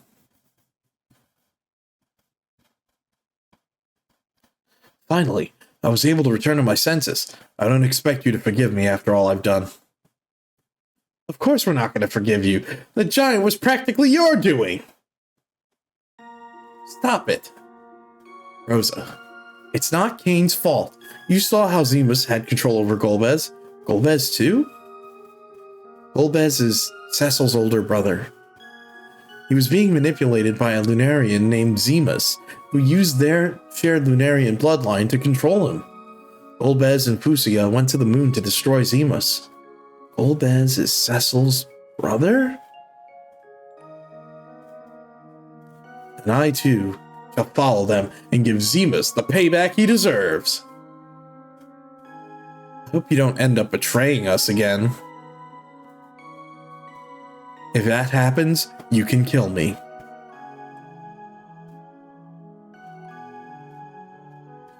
Then I better go too. Besides, I want to give that Xeromus guy a piece of my mind. Edge. And it's decided. We go to the moon. Rosa, Rydia, you two stay here. The three of us will go. I can't put you in any more danger. But Cecil, that's not fair. You have to get off the lunar whale. Well, they ain't going.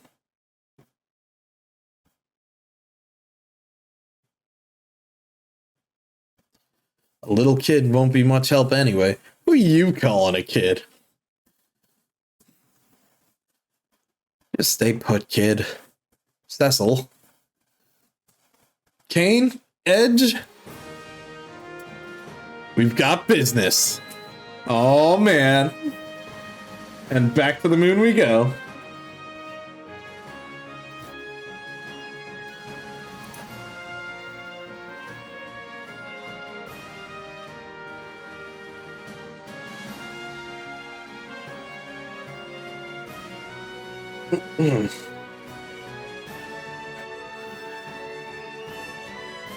All right, let's go.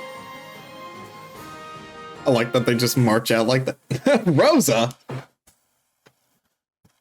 Get out of the way, Rosa. No, I'm not moving. You have to take me with you. Why are you doing this? Because I don't want us to be apart. I don't care what happens as long as I'm with you. Guess we have no choice. Well, aren't you the ladies' man? All right, Rosa, I'll protect you with my life. Aww. It worked! What? You? This is everyone's war, not just yours. Besides, I'm the only one who can summon creatures to help us. True. Very true. Rydia, you're right. This war is ours to fight together. Let's go. Yay, and now we have everyone all together. We're not done though. We're going back. It's some unfinished business. And now we can do this and put everyone in their places. There we go. Also, how nice of them. Wow, oh yes, that's still dead. Don't worry about that. Okay, so we got a couple things to do. We got some unfinished business, and by that I mean there's one more summon we can go and get. Now, this is actually one of the summons that I didn't get my first time playing because I didn't realize it. So we're gonna go and get it. And for that, we have to go back to Baron. But before we do that, Let me see. What do you have? Wow, he has good equipment. What the fuck? Damn. Never mind. Kane's actually equipped. He's ready to go. Bro, he's like us. For real, for real. Let's see. The knife gives 5 intelligence. That gives 10 intelligence. Yeah. Diamond armlet is just better. Sure. Light robe would be better. I wish I had like a better weapon for him. We just don't have like anything better yet. Okay, well, now that we did that, let's go hit up the healing thing here. And we're gonna go back, because we have to go back to Baron, because we gotta go get that other summon that we're missing. And we're just getting the main summons. We're not gonna go farm the mobs to get like the extra stuff like bomb. Like we have bomb on Rydia, but I'm gonna be honest, this is bad. Self-destruct is awful. There is a list of summons that we could go and get technically, like Cockatrice is good, a couple other ones, but no, we're not doing that right now.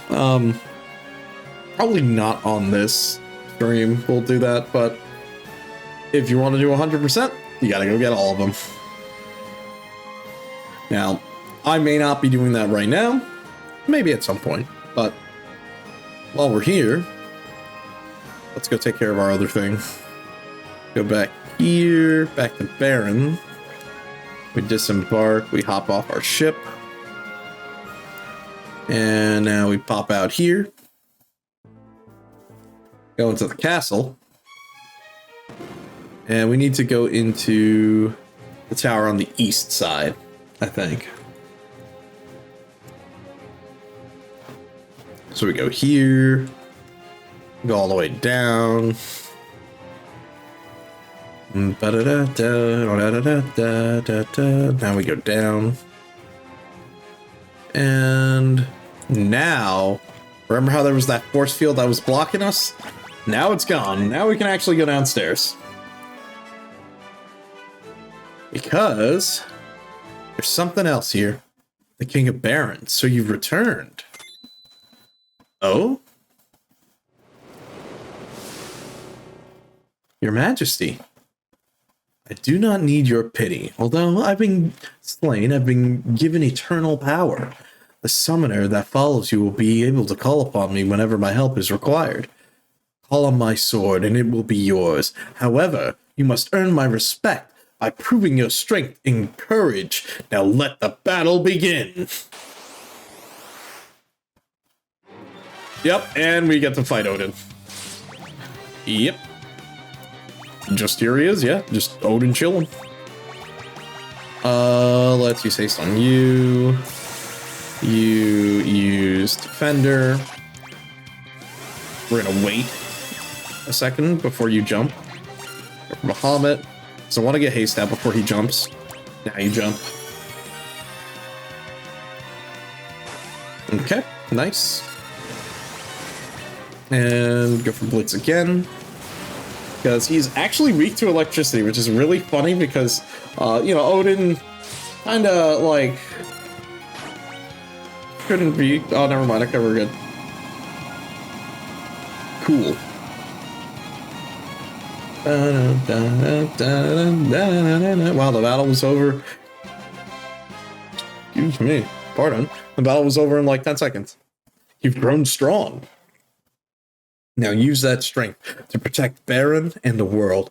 I shall fight alongside you as Odin. Thank you, Your Majesty. And now we have Odin. Nice. Sick. Is there anything else for us?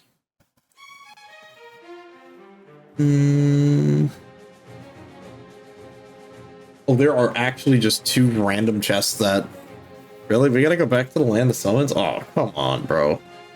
For real? Damn. Alright, fine. We gotta go all the way back there, because now, for some reason, there's at least 2 other things available that we can get down there. 2 other chests. Well, back to the land of summons we go. We're just wrapping up the rest of the stuff on our list here before we get going. Because the rest of the stream is probably going to be all the subterranean, which there's a lot of big boss fights, a lot of weapons, lots of stuff. It may or may not be a pain in the ass. I'm going to be upfront with you. Because it's the case of, again, we just get stat checked. We need to be a certain level to beat the game, roughly, I think. Just because I think you just need enough health. And I know, I'll be honest, I think the final boss will be an issue just because it's Rydia. It's her health. Rydia only has like 2,400 health. I ideally would hope we can get her to 3k HP before the end of the game. Mostly because she just needs the health to survive. Like, she actually cannot survive the damage. One second, we have to hop out and switch vehicles. Hop back in here. Now we gotta go back down to the underworld.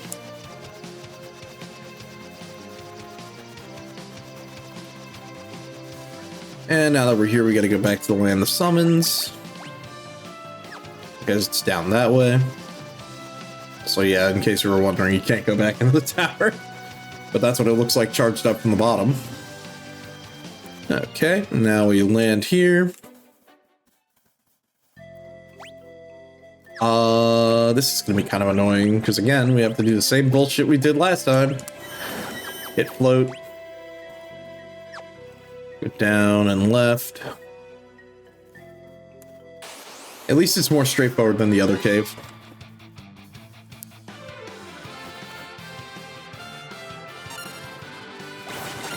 Back, jump. Vomit.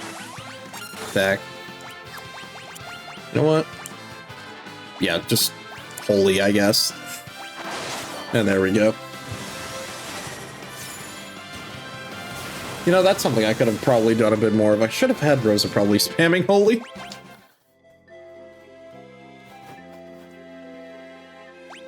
Alright, and let's use float again.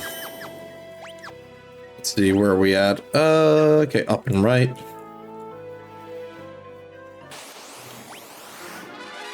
Dude, is this just gonna be back attack after back attack? I don't really know what's going on here, but I guess that's what's happening. That's fine. We're immune to earthquake because we're floating. Damn, holy actually does good damage? What the fuck? Maybe I should have been using it more. Okay, and float again. Where are we at? Okay, middle.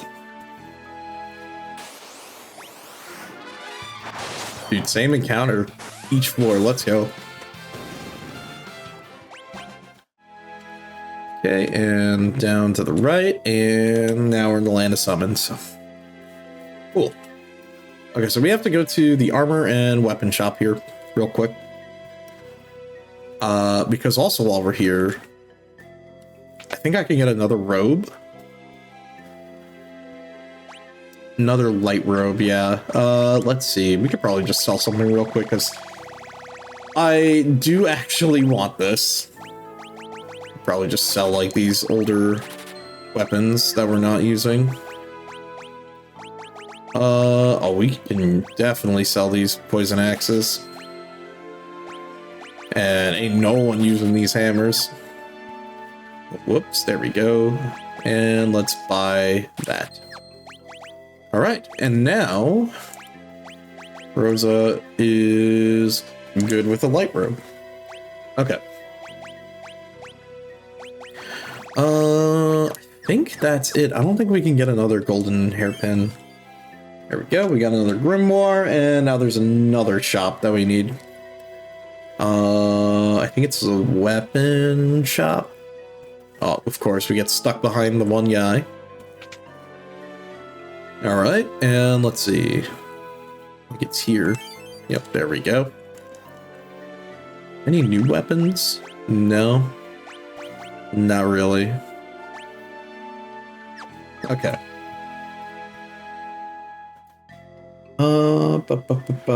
Okay, I think that's it here.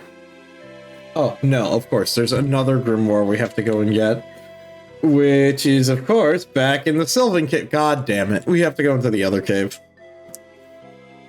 Ugh, that sucks. Well, I should have seen that coming. Let's get out of here at least. Tell you what, I'll at least turn off the encounters for that one just so we can get through the cave quick.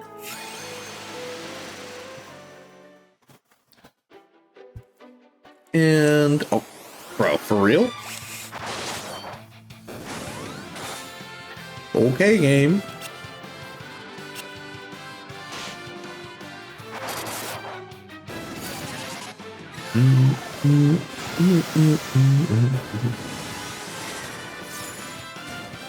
You know what? I think I might just swap Rosa to using a staff now, since we're just gonna start having her use Holy every turn, because it deals more damage. You know what? Oh, wait, it does have Dispel. Ah! Aha! That's what I should have been doing. And we'll put on Diamond Armlet, that's fine. Really don't have, like, anything better for her, huh? I mean, probably the Wizard's Cap, but, like, this is just better for her. It just gives her more stats. Okay. And Sylph Cave, where is that? I think it's... Okay, it's up there.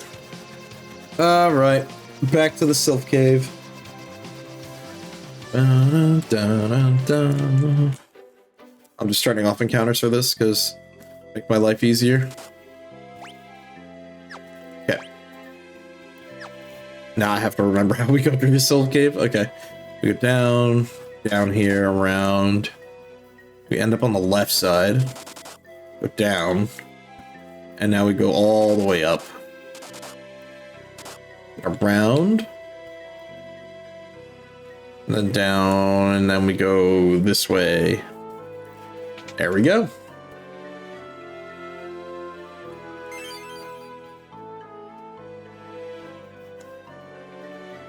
If he has a wife, we can't stop him from leaving. I'm glad Kang's all better. We miss him. Yep.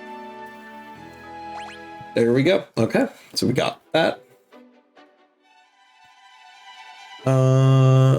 Let's see. The hidden item detector. Damn, I probably missed something again somewhere. Wait. Oh, are you shitting me? Oh, I fucked up. Whoops. Well, I found the one place I was missing. It was the one in Tower of Babel. Oh, apparently I'm also missing some Land of Summons. That's weird. I don't think so. I shouldn't. Ah, fuck it. We tried. We could always get it next time. Or, well, next time I ever get around to playing this game. That's okay. We got what else we cared about. Let's just get going. Back to the moon. Let's wrap this shit show up. Okay.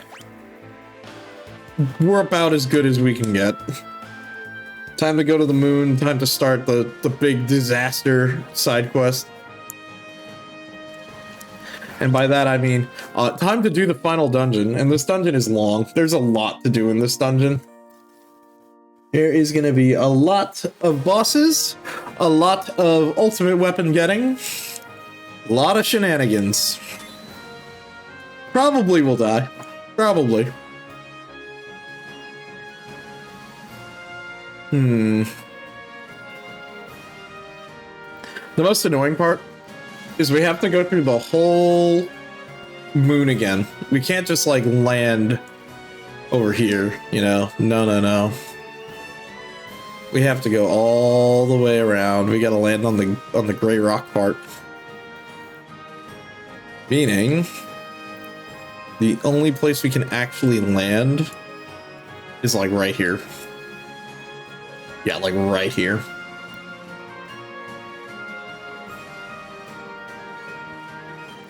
Let me just make sure I turn the encounters back on, and here we go.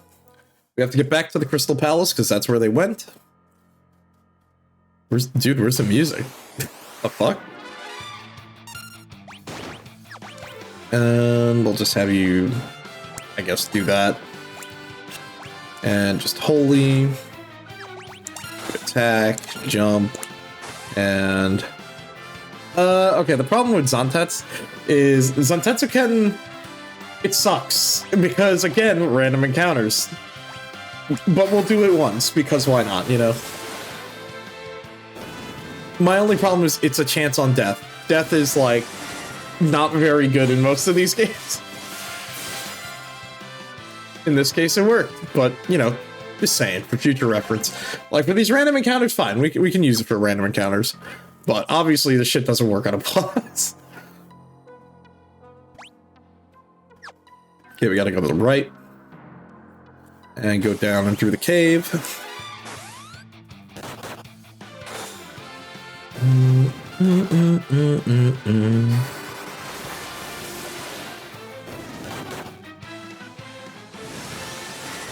See, how many are we gonna get with the Zantetsu? Nothing. That's exactly why. What can I say? I told you so.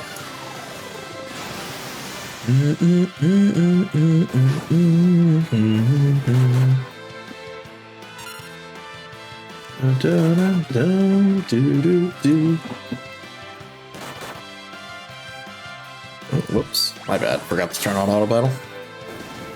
Oh right, because I forgot I need to change her off of Zantetsu. Okay, second cave.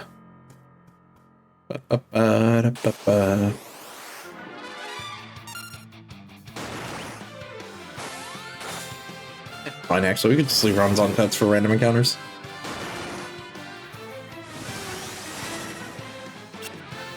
Yeah, shit sucks, it misses.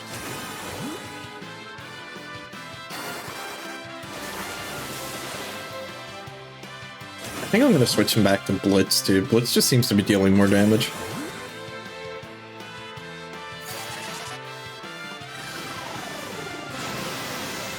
Yeah, Poli's fine.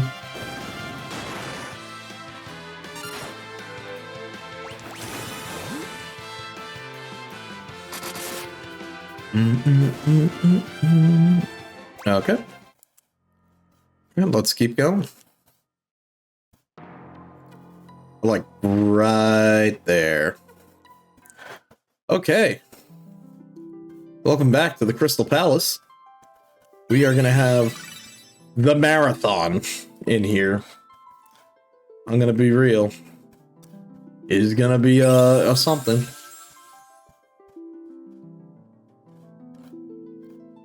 Yep, now we go around here.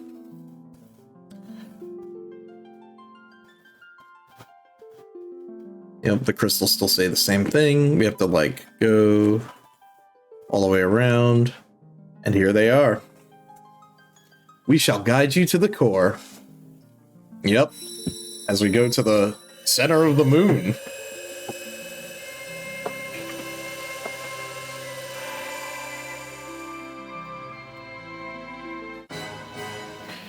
Welcome. Welcome to the beginning of the end, everybody. The lunar subterrane. Oh, this is gonna be not fun.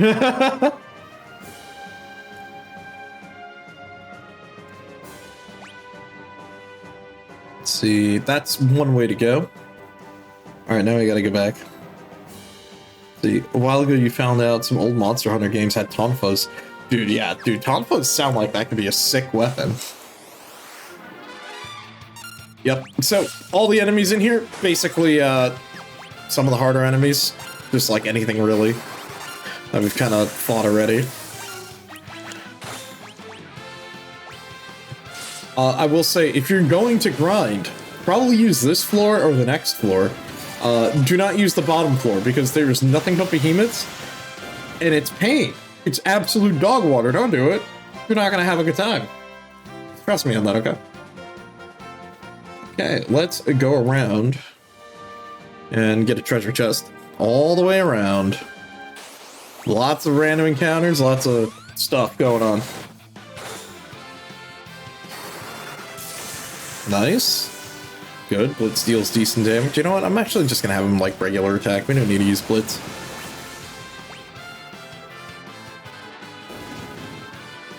There we go. Okay, first chest. What do we got? 2 giant warriors. Same shit that we've always been fighting. Nice.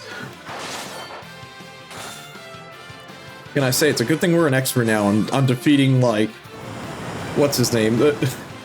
Zerd from Toy Story. These big dumb robots.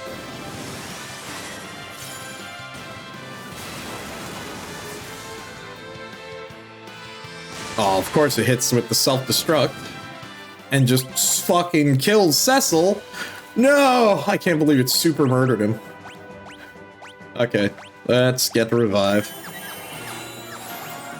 And we get a black robe, which is better? Technically? 5 intelligence, 7 magic, nah. Nah, light robe is better. Wait, no. Wait. Yeah, no, this is just actually better. Never mind. I'm dumb. Okay. Wait, did we? Okay, good. We revived him. Okay, back all the way to the entrance.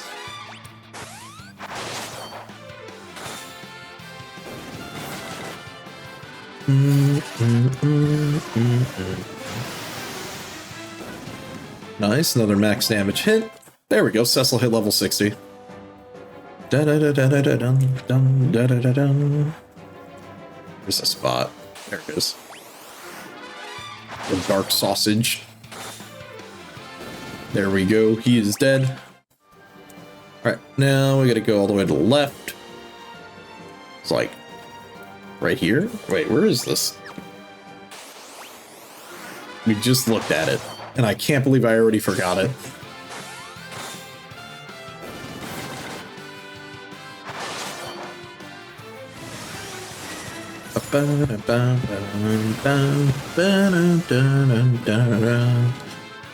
Nice. Another level for Rosa. Oh, there we go. Okay, we get teleporters here. Now we go down. What the fuck? Why is it in the void? Okay.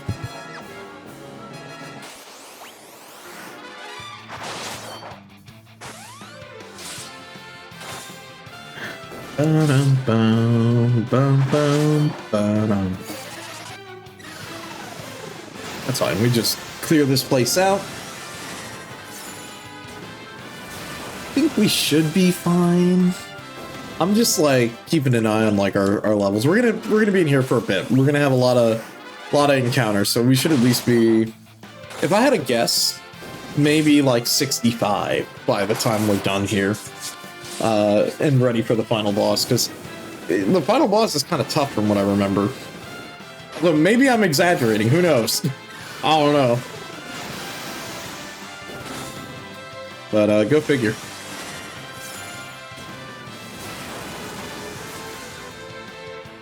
You gotta pre-order Monster Hunter Wilds. Oof. Yeah, $60. Time to pay the piper. And he don't come cheap. There we go. Sage Staff. And it's 15 Spirit. Chef's Kiss. And we'll just use Cecil's magic again for healing, because I'd rather use his than anyone else's. Okay. And now we go through this warp. And I guess go down.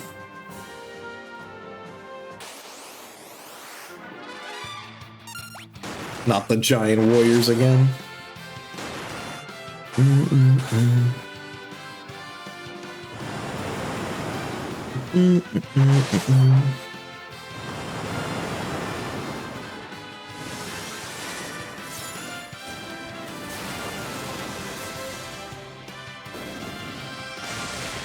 Of course, we decide.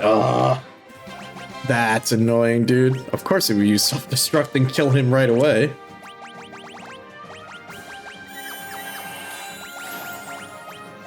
I'll make Cecil use the rest of his mana. Damn. Okay.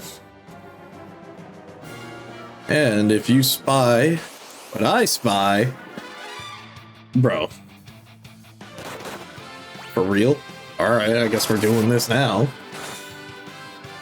I was gonna say, we have to fight a monster to get that thick weapon over there. As we just run into another encounter.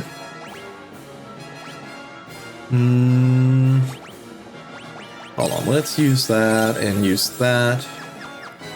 And make a quick save here just in case. To the seeker of this blade, I bring death. Oh?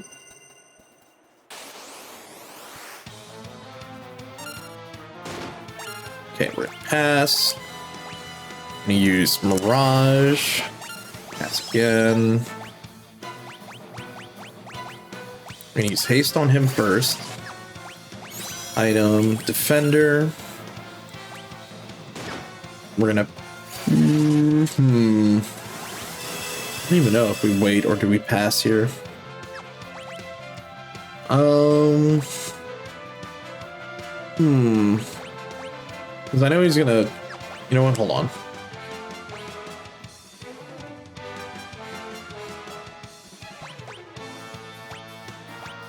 Let me think.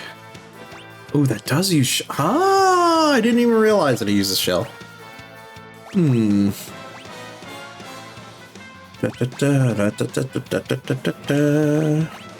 that's only one person used, though.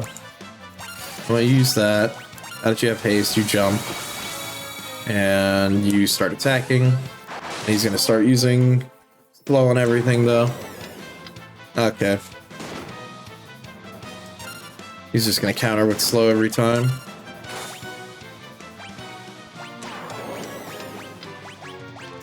Speed you up. Nice. Good. Good crit.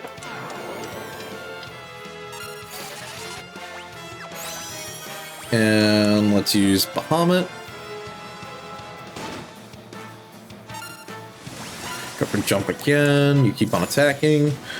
And this guy should fall over. He's got less, or he's got more health than the last boss we fought, but you know, if we're just gonna be, oh, what the fuck? Why do you have that? Okay.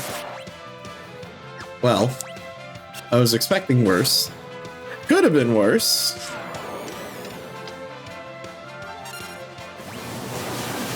Why, dude?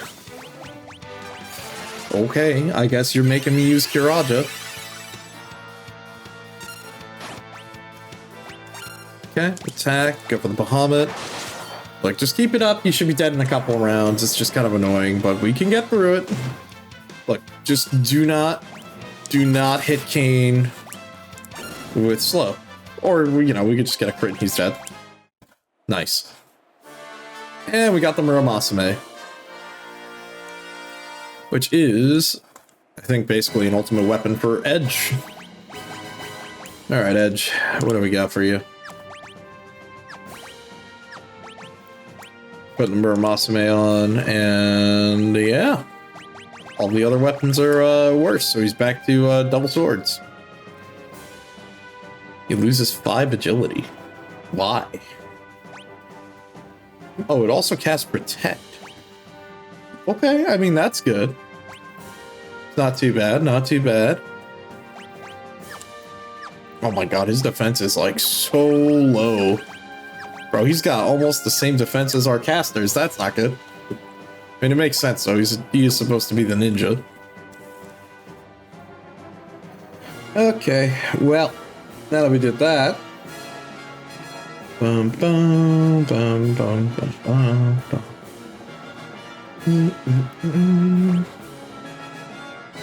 You know what? Actually, we can just use teleport. We can just teleport out. And then we can go back in, and then we can just actually use the healing spots over here. Since we're still technically at, like, the start of the dungeon, we can just do this. I just realized, I was like, wait a minute. We can just, like, free heal. Okay. Well, first trip, pretty good. Let's go for our second one.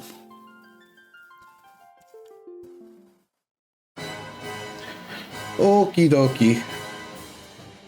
Right. Uh-huh. How do we do this? Go all the way south.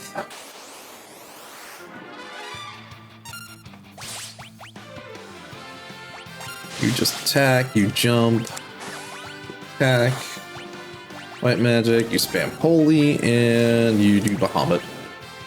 There we go.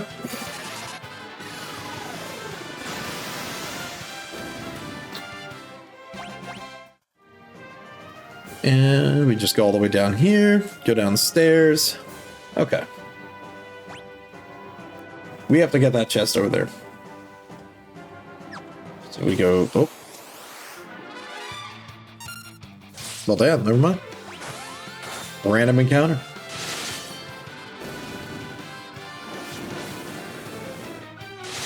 Okay, hits the fire. That's right, we're gonna just blow him up. Nice. Alright, we go all the way here.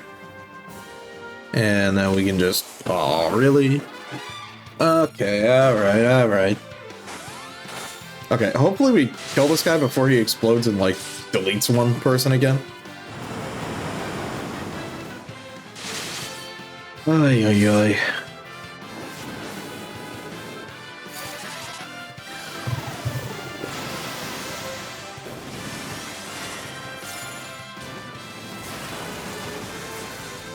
There we go. Nice. Nice, nice, nice. And we're getting some more levels. And we get a flame whip. I'm pretty sure this weapon sucks. Or does it? Yeah, this weapon actually sucks. I'm not using that.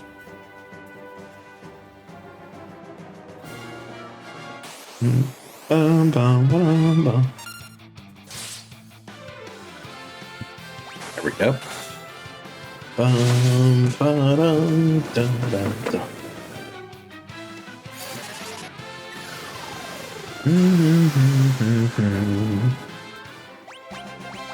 There we go. Another dry ether.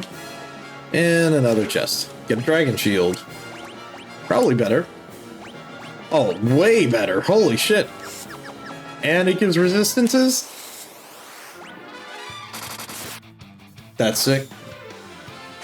Oh my god, it's nice. Edge can actually deal as much damage as Cecil now. Dude, it's funny. I was joking before where I was like, I go, Cecil's kind of a potato because all he does is hit attack command, which most of the time is true.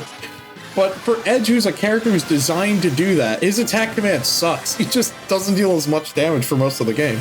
But then again, it's like, you get him at 10 levels lower. Oh, and he's just gonna kill us. Okay, cool. Thanks. Real cool. Real fun and interactive gameplay. Well, we may as well burn all these. We bought them for a reason, right? Okay. Here we are once again. Okay. So there's some more chests. We can get that. Dragon helmet. Oh shit, a bone dragon? That's okay. The bone dragon is about to explode soon. He will turn to dust in 10 seconds. Oh my god, he's actually got a lot of health. What the fuck?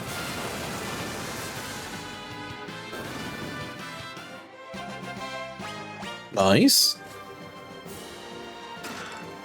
Dragon mail and dragon gloves. Okay, so that's a full set of gear.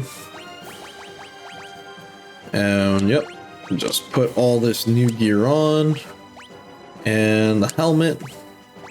And there we go. Oh my man, Cecil is styling, and he's got like a lot of resistance to different elements. Which is very nice. Okay. Now we have to go back up to the entrance where we came in, and we gotta go down those stairs.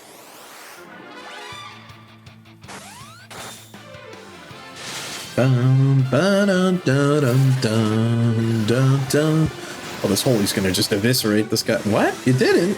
He's undead. What the hell? Why didn't we kill him? I guess maybe he's just got high resistances for being a dragon. Okay, now we gotta go all the way back.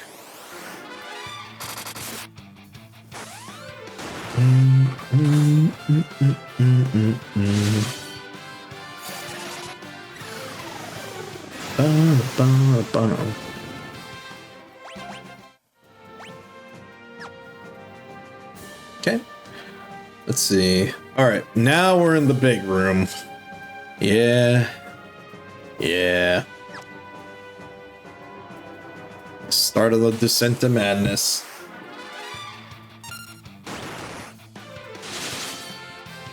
Ba-dum-dum-dum-dum. I mean, the bright side is we're getting a lot of the treasure on the way down. It's just once we're down there, we're down there. We're in the nuclear red hot zone of kind of scuff damage. Lots of annoying stuff. Son of a bitch like that. Okay, well, he didn't die, but still, that's pretty annoying.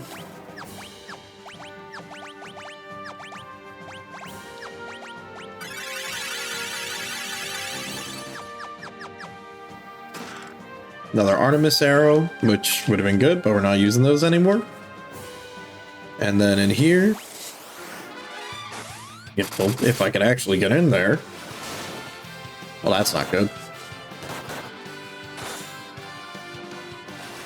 Oh no, dude, is he just gonna just keep paralyzing us? Because if he is, then we might be in trouble.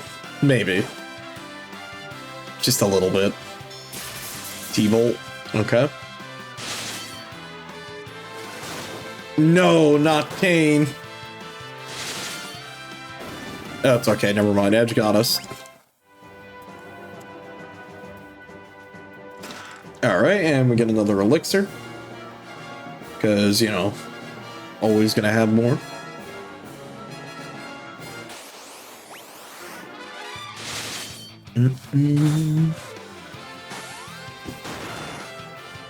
Bum, bum, bum, bum, bum, bum.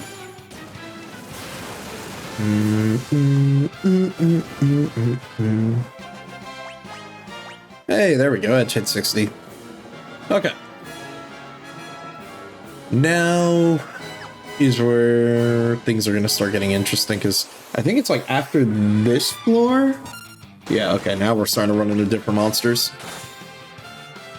Dino zombie as opposed to the dragon zombie, or bone dragon.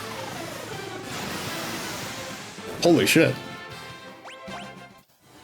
Nice. Alright. Got that. Let's grab that. And there we go. Oh, whoops. Of course, the one tile I accidentally moved to the right is the one that triggers the encounter. Of course, naturally, that's how things work.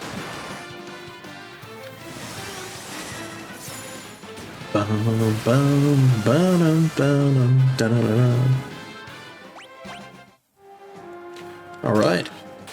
What do we got in here? Oh, come on. Okay. Fine. Doing it this way. Okay.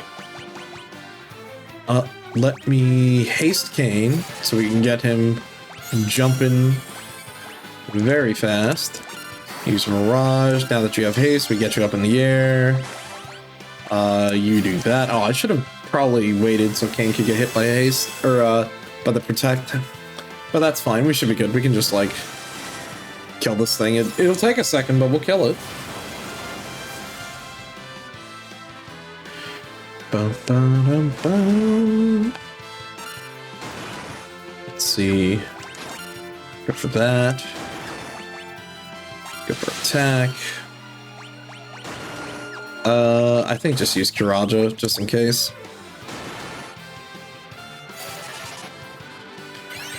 And we can't mana drain the behemoth because excuse me. It doesn't have mana, which is awkward. I mean, we could try, but I don't think nothing's gonna happen. Anything, I'll probably just use a Grimoire. Oh, that's convenient. Thanks for the free summon. Oh, but it's like nerfed. I mean, sure, well, it was free, I'll take that. And we get a Stardust Rod, which is just straight up an upgrade. And it casts Comet, baby. Easy. Easy money. So now we can just conserve our mana on her. Okay. Well, time to start chugging these.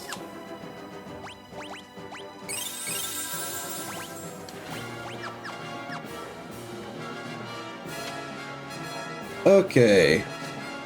How are we gonna do this? Let's go check here first. Red and blue dragons.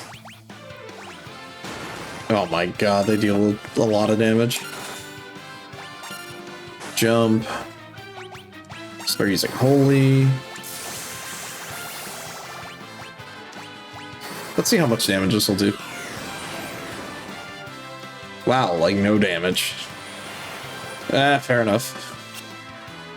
To be fair, I guess it's probably because Comet's like a low level thing, or either that, or maybe it's just because like either they have a high resistance or something's up. I don't know.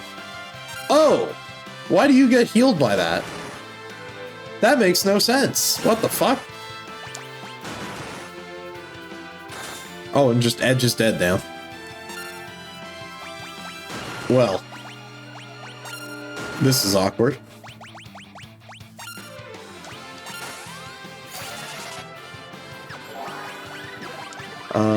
Let's wait till he's up. Yeah, there we go. And now we throw the protect out. Let's just play it smart like that.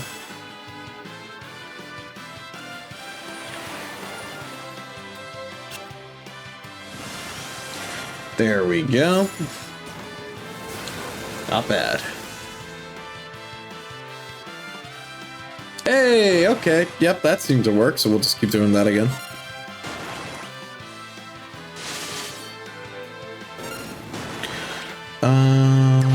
You just attack.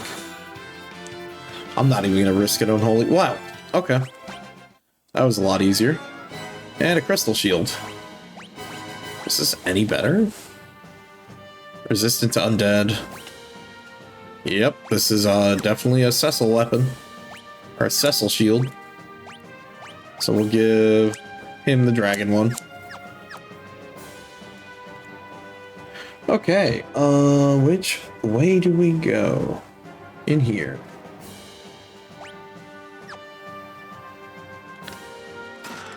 And a protect ring, which, if I remember... Oh yeah, there we go. That, we're giving that to Rydia actually, because she could use that first. Because she just needs the health, and that'll help a little bit with that.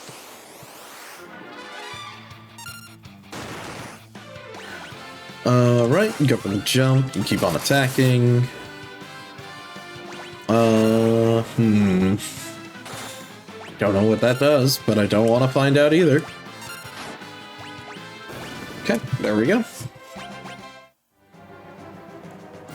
Right, which way do I want to go?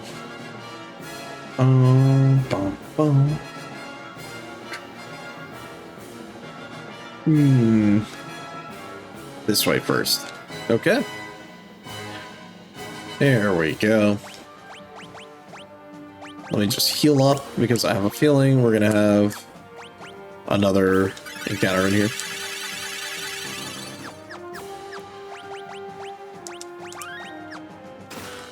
Alright, what do we got? Behemoth. Okay. I mean, dealt with it before.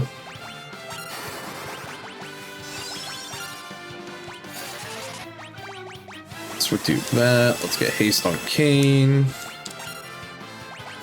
Wait for the haste to go out, and then hit jump. There we go. Now he's good.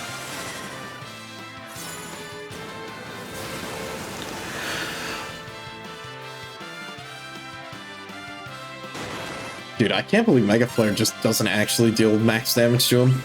I wonder, can I use pin on him? Will this work? No, of course not.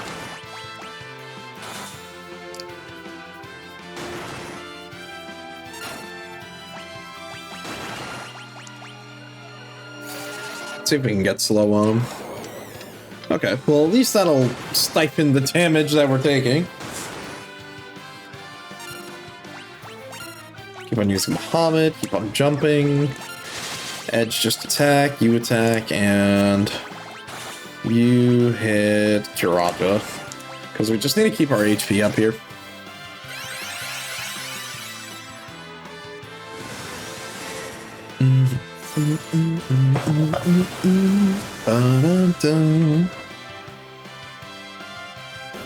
There we go. Nice, level 62.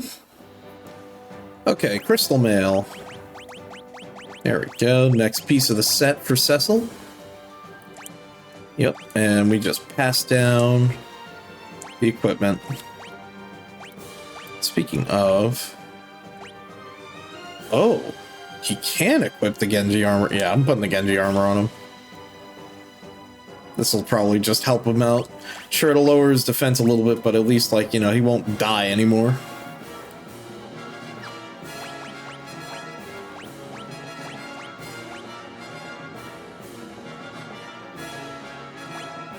Wait a minute. Oh, there we go. Yeah, that'll be better. The black garb.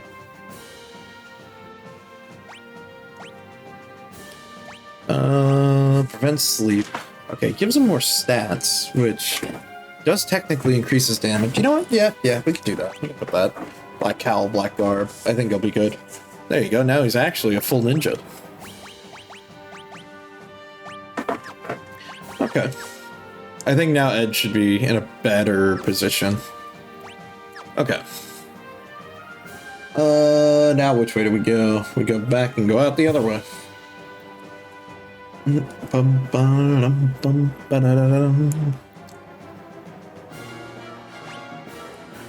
Okay, chest on the right. Damn, really? Ambushed 2 gold dragons?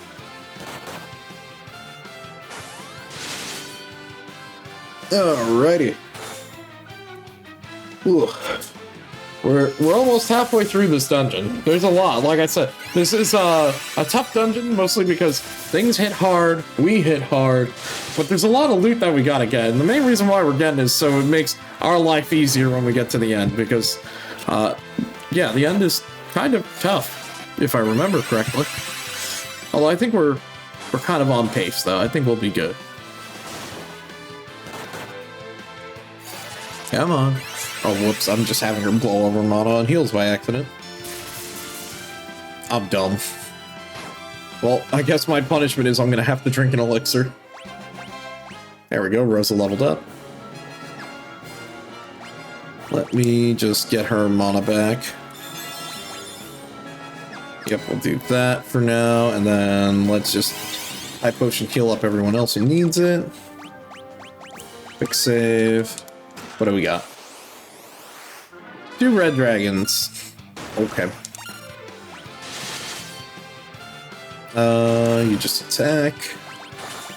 Let's just put haste. Jump, that's fine. We'll get him with haste next time.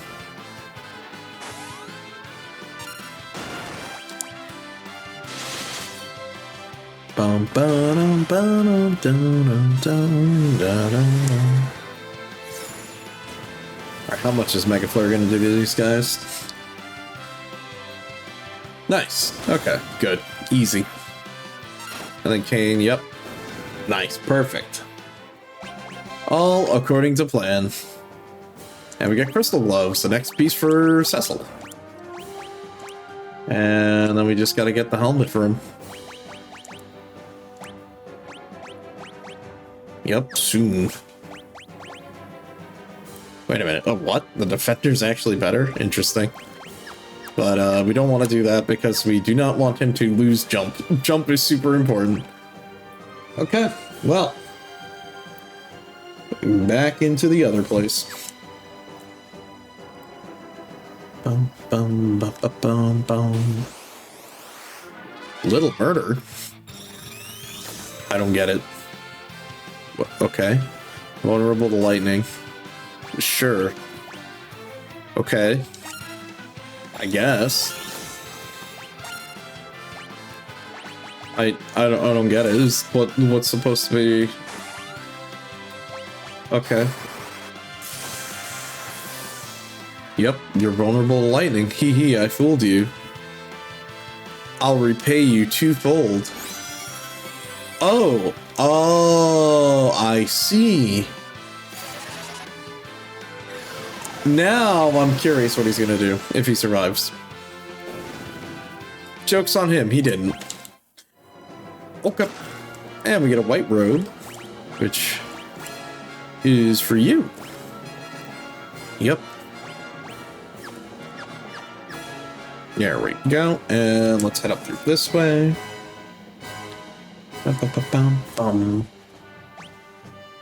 Okay, we got on the left side all the way.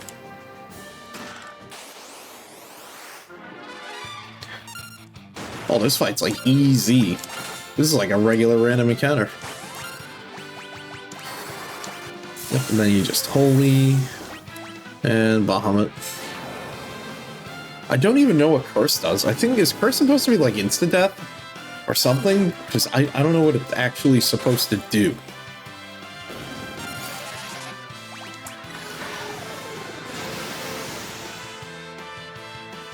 There we go. And what do we got? Crystal helmet. All right, full set for Cecil. Bam, done. And the hand-me-down set for Kane. Done. And, well, Ed just... he's fine. He'll be fine. You know what? I'll do that. That's fine. We can do that for 2 points of damage. And the Genji armor is basically worse somehow, so we'll be fine. We'll just slap the Genji helmet on him. Okay. Dun, dun, dun, dun, dun. Okay, so now we want to go this way, and in here, just another regular old crappy battle item.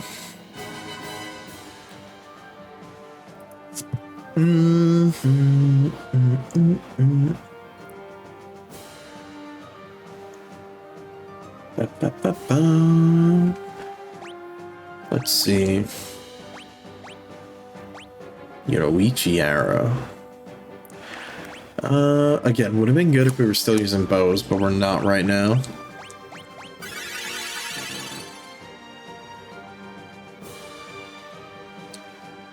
Ba-da-da-da-da.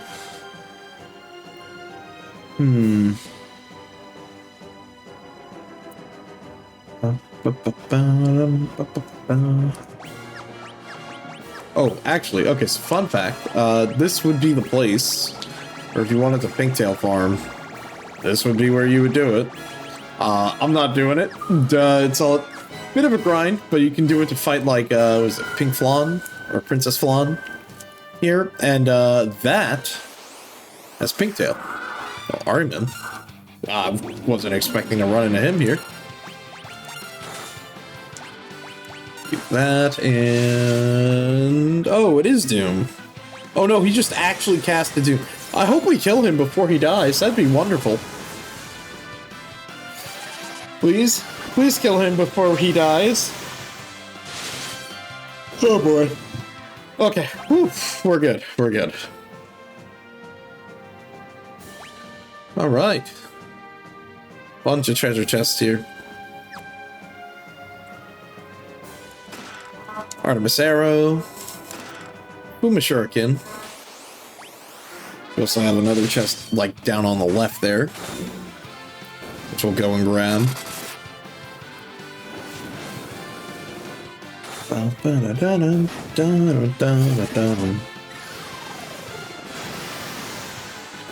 Nice, nice. And we go and grab that. Get a cottage. Secret passageway. And then we just go in through here. Oh, wait, shit. I think her holy is gonna actually heal it. Oops. This is bad. My bad.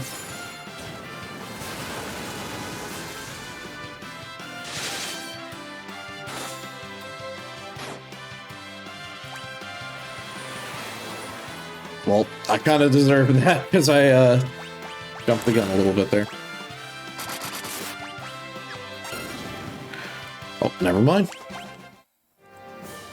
Okay. Now where are we? Oh, we're on the bottom side here. Okay.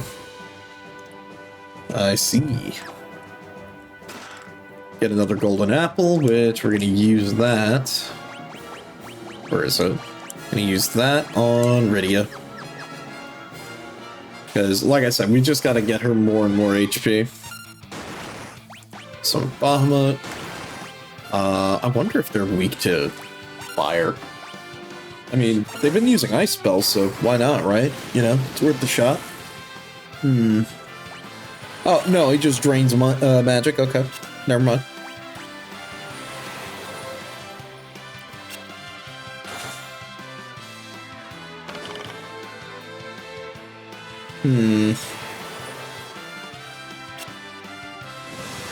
Okay, we might actually have to heal. Because these dragons are kind of kicking my ass.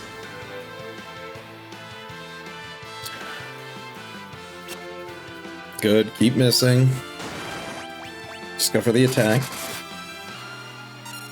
Okay, that wasn't a crit. I think that was just regular hit. Nice, jump. Okay. Let's do that. You keep on doing Bahamut, because I think that's just how we're gonna do this. There we go. You know, that encounter may be annoying, but it actually gives a lot of EXP, so I'm kind of okay with that. I mean, we can deal with it.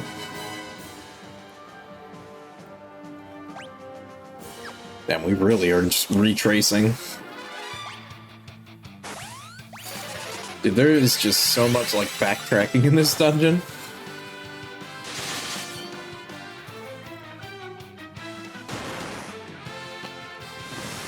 There we go, she goes for the Mega Flare.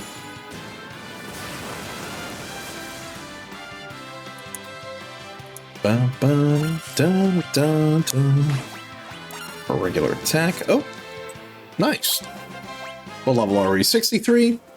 I think we're looking good. We're on track. Alright, what do we got in here? Oh, come on, dude. I'm so tired of these behemoths. They're just big HP sponges with, like, nothing good. It's just really, really boring, really annoying encounter with a monster that's just got, like, a bajillion health. And I don't want to fight. Oh, that sucks. I should have waited. I fucked up. I should have waited. Now Kane gets no haste.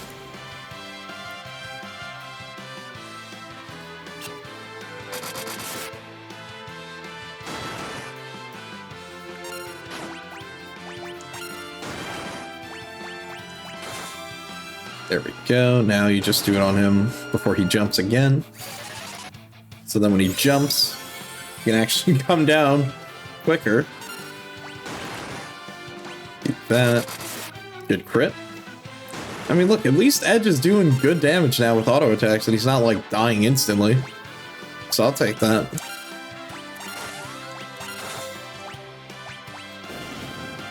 There we go. Hey, she got Meteor. Damn, she's finally as smart as Tella.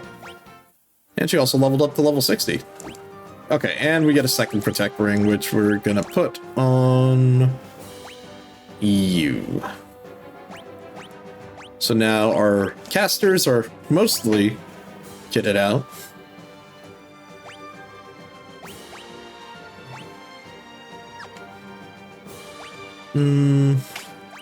Yeah, pretty much. Hopefully we can get another Protect Ring that we can just give to Edge at some point.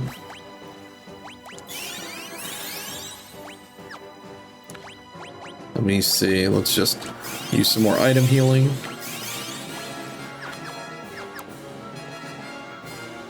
Alright, what do we got here? Oh. Well, shit.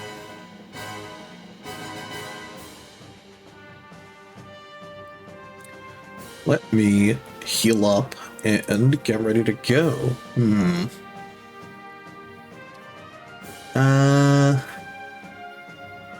Let me think here.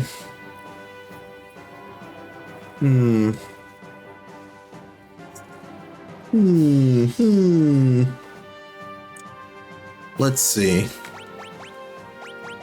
Because I think we're about to encounter something kind of annoying. And by kind of annoying, I mean pretty damn tough. Consider this like our first real challenge now. The big hurdle. Let's see it.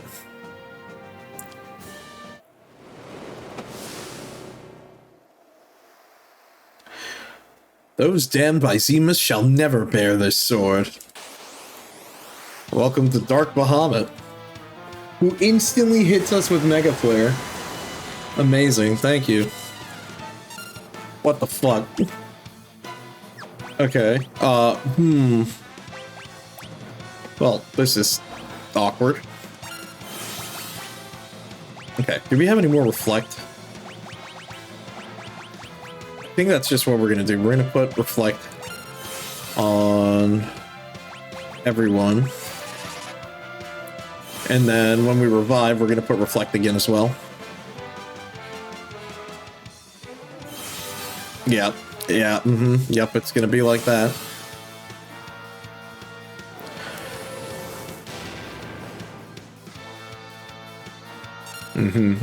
I see.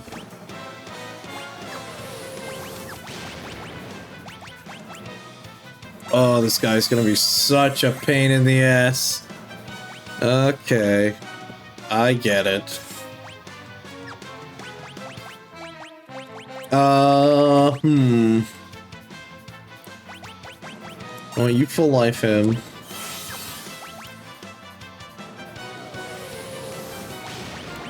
We can't hit ourselves with that, so we're gonna probably have to do this the stupid way. You know what? You want to play that game? I'll play that game.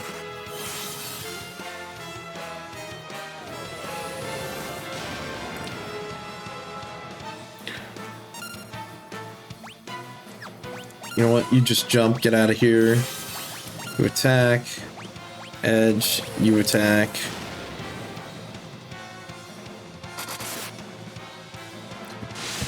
Okay. Please don't kill Rosa. Sure. That's fine. Edge can deal with it. Oh, wait. Fuck. I did it to myself. I forgot about the reflect. Oh, fuck me, dude. We're gonna be in here for a pain in the ass amount of time. All right. You know what? Can I just do this? Yeah, we'll just do that. We're gonna make up for that. That was the only one in the game, but sometimes you gotta do what you gotta do.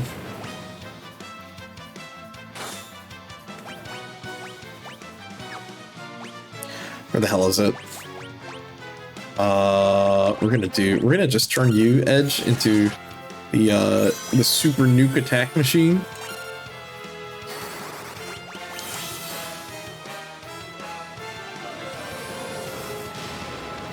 Okay, alright. He's got a lot of health, so we're gonna be here for a hot minute, but we're gonna try to do this. Oh, dude, unlucky.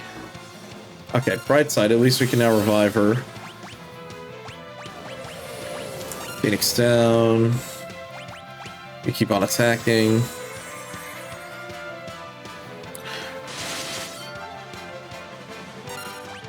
Okay. Now you Phoenix down him.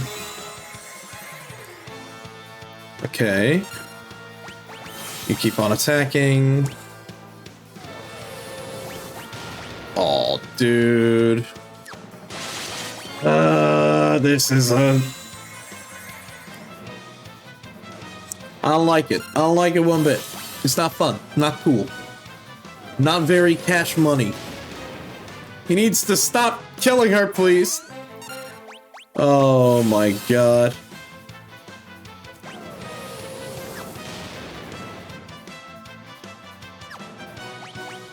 Oi, oi, oi, oi, oi, okay.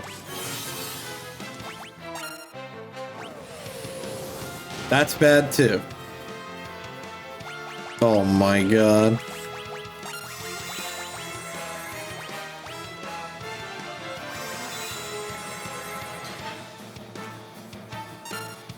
Come on. Like, hit edge. Okay, good. Don't kill edge, though. Ooh, this is a very difficult fight. He's dead.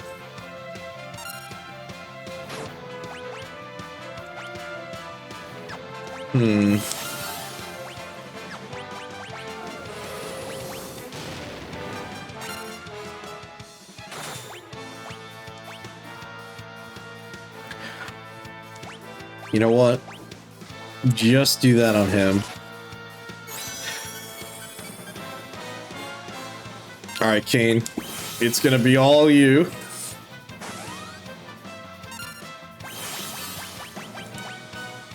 Please hit Cecil. Okay. Actually, wait, I have an idea. We'll try it after those. Will this work? Can I just like... Oh, no. Oh, that's bad. I was gonna say, can we... Fuck me, bro. We did it. Okay. That was such a shitty attempt, but we did it. And we get the Ragnarok.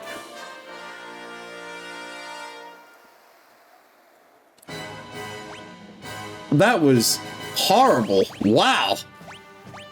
Holy shit.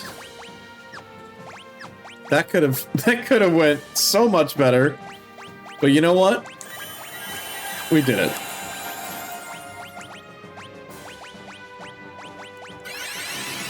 We somehow actually clutched. Where is it? Oh, wait. It's probably, yeah. Huh. Interesting.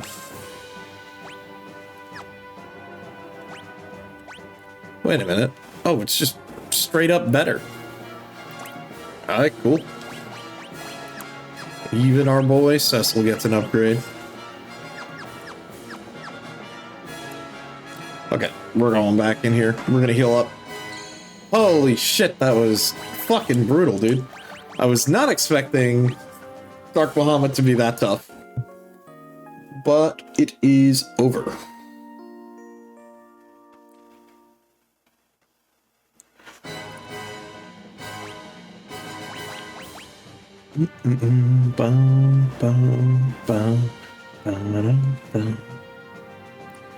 Okay. Now we gotta backtrack once again. I know, everyone's favorite part. Way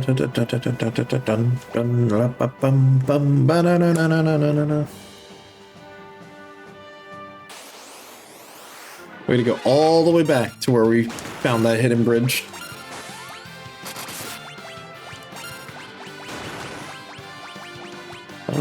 You can just attack, because I don't want you to do anything stupid.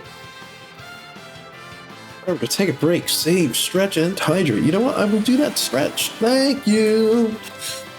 And... that was helpful. And don't you worry, we already saved, so we're good for now. We just have to, you know, survive. I can say officially we are towards the end of this dungeon. There's not too much left. Like, there's maybe 2 more pieces of equipment that we need to get from, like, secret bosses like that, but we're kind of through the thick of it. Like, we're through the big bread and butter annoying bullshit part. Then we get to the next stage of annoying bullshit, which is the final couple of floors, which are filled with very annoying enemies, and then also a very not fun final boss, possibly. But we'll see, we'll see. We will definitely see how that goes. Oh, really? Miss.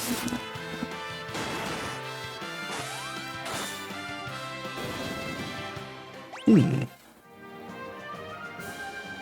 we go up here.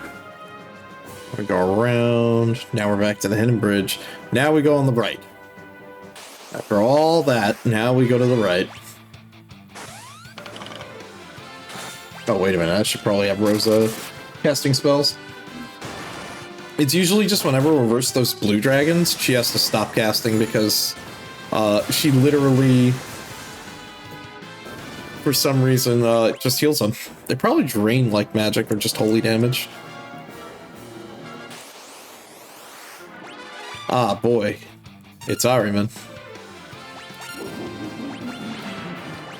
And where is holy? Do that. Got hit with Doom, of course. And now we hit auto battle, and hopefully we kill it before Doom kills Cecil.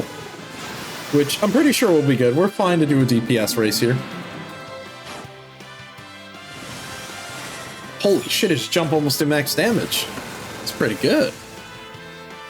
Oh yeah. Oh, we kicked his ass.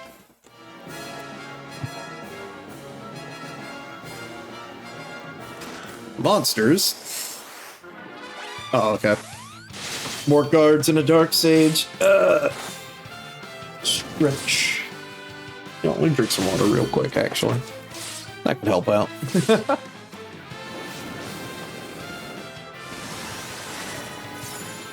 There we go. Hit the Mega Flare. Good damage, good damage. High fives all around, team. Thank you, thank you. Radio, totally not the carry. We get a Minerva Buster. What the hell is that? That, like...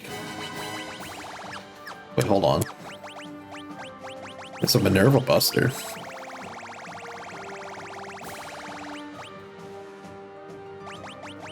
Oh.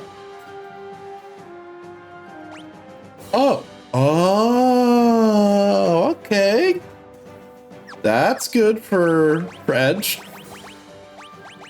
We slap on... Oh, he can't even wear it. Why? Why would you even? Unless... Oh, the bustier. Sorry, my bad. Of course, for the goddess.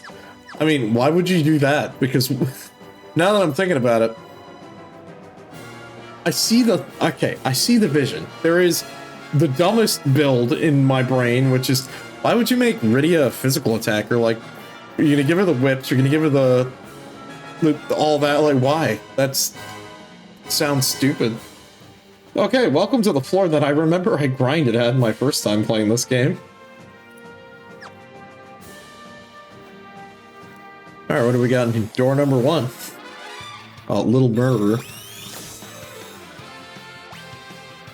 Joke's on him, I'm not doing that this time. He's just going to die. You're not fooling me.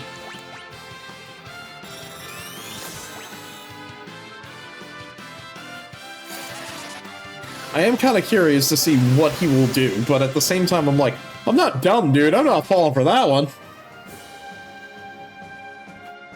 Okay, first stop. We have to save our game here and heal. Which, we are gonna do that. Let's see. Where is my cottage? There it is. Let's use the cottage, save the game. And now... we are gonna have quite a few more things to do. Okay, first off, any hidden things in here? No? Okay.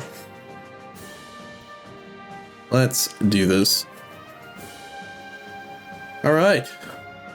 A spear.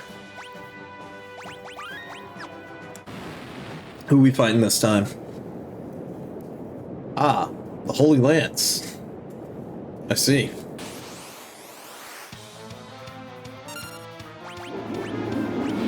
Oh. Oh, I see. It's one of these, huh?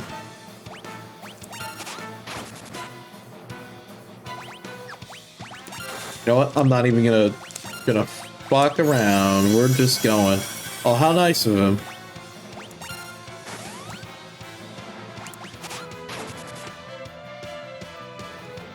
Look, at least he's trying to help us do this the right way. 10 turns, hits us with Doom.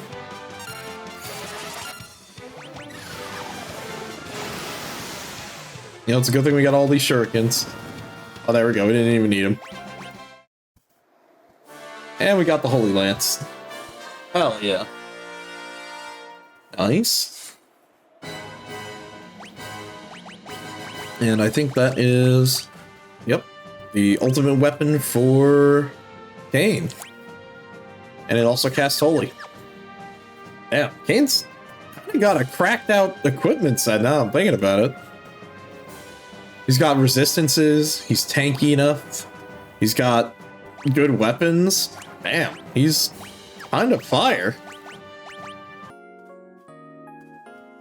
Well, that was a very easy boss.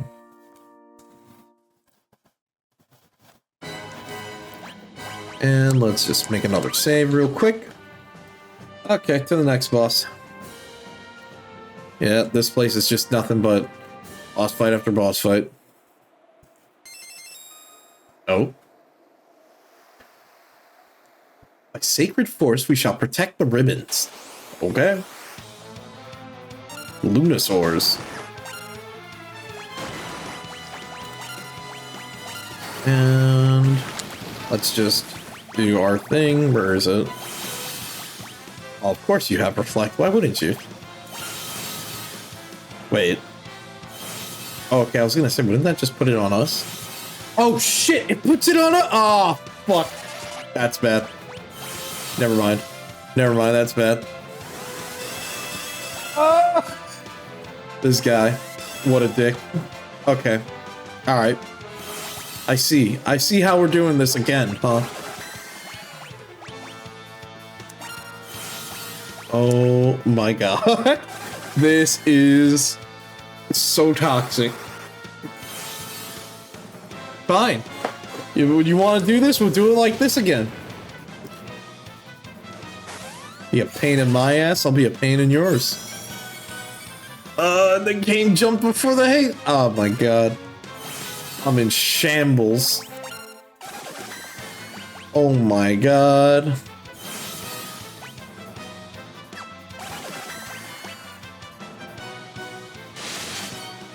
Oh, this is so shitty. This is so scuffed. Why is this so bad?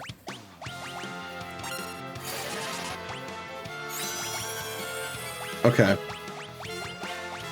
Where's Firaga? There it is. We have sap. What the fuck does sap do? I don't even know what that does.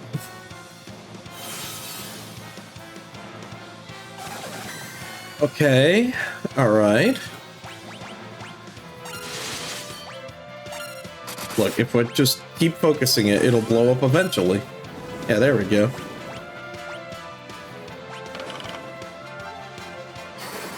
Oh, I'm dumb. I keep on forgetting to try to spell.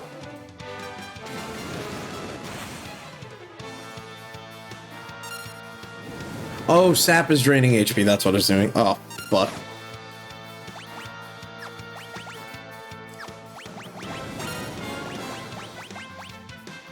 Oh, I see. He's just going into I'm low on HP spammer mode. And we get 2 ribbons. You know what? Fair enough.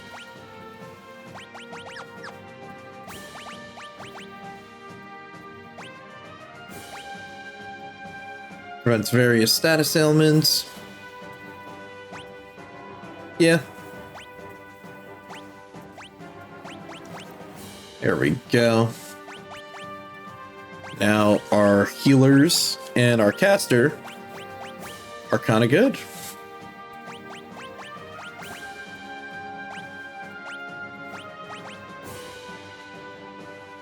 I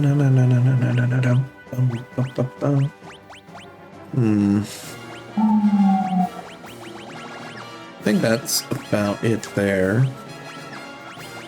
Let's just use all our mana again, and we can go back and save and heal. Don't worry about Edge, he's just taking a nap. Look, see, he's gonna be fine. There he is. Okay, and now we go back in here. Get the cottage. And what else? What else? What else?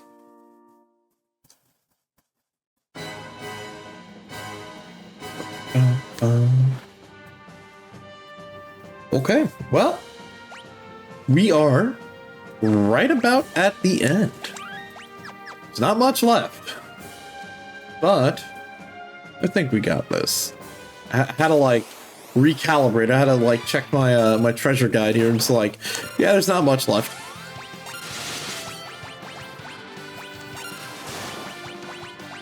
It feels weird, you know, but here we are.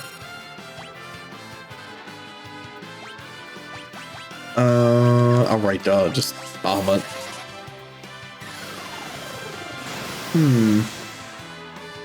There we go. Nice, more levels.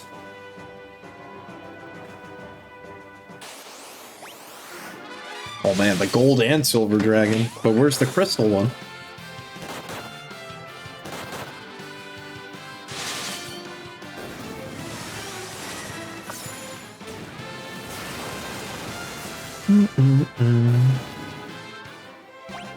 There we go. Nice. Some more levels.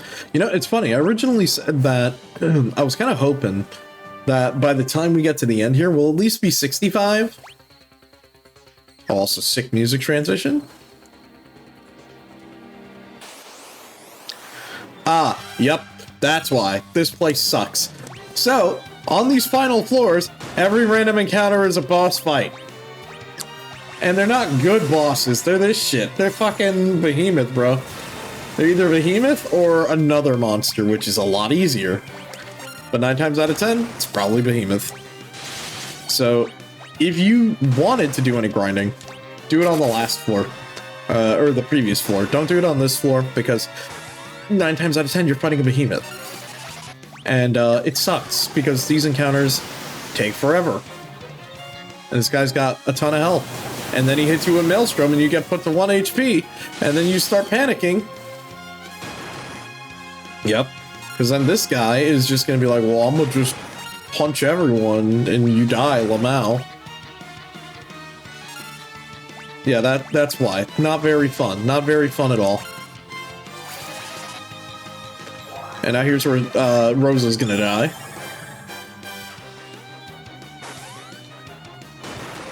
Oh, no, okay, never mind. He's just gonna go and punch Cecil.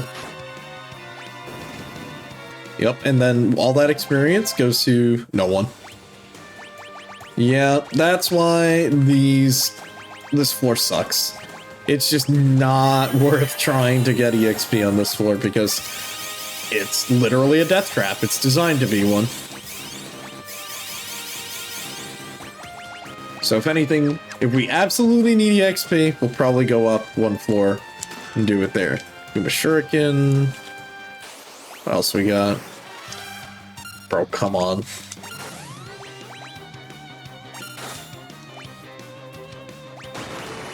Hold on, I'm hitting slow on this guy. Because if we can at least slow him down, we can stop the bullshit for a bit, you know? And that's kind of important. Oh no, we fucking missed. Come on. It's fine, go for the attacks, just keep it up. I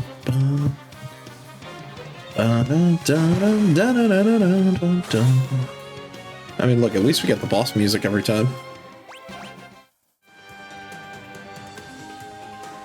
Okay. Other weapon. Just use the rest of these. Also, this song is such a banger in the background. Okay. What do we got here? Another amazing boss. Alright. None shall ever bear the cursed sword, the Masamune. Well, time for another fight. What do we got? Ogopogo? Bro, why does he just look like... Oh, it's Leviathan 2.0. Dude. What the fuck? Thanks, I guess.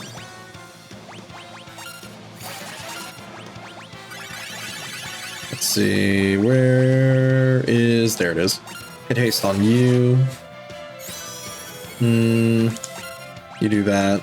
Now that you have haste, jump, get up in the air. You actually do that. Cast protect with that. And then we'll have someone else use shell. Actually, probably, yeah, you use shell with that.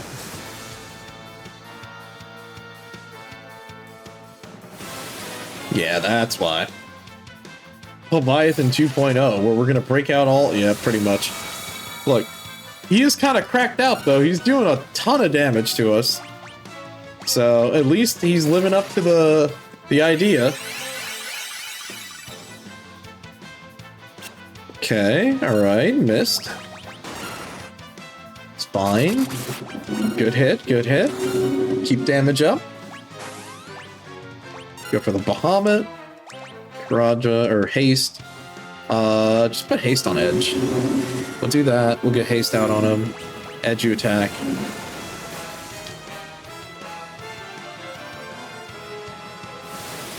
It's fine. We should live.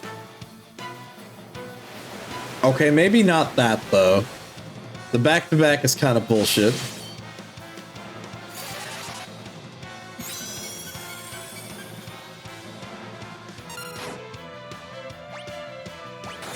Fine. Okay, we're gonna need Rosa to heal on her next turn.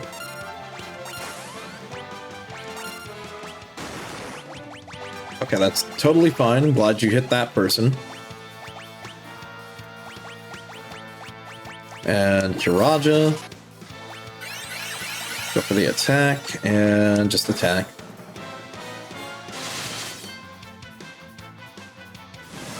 There we go.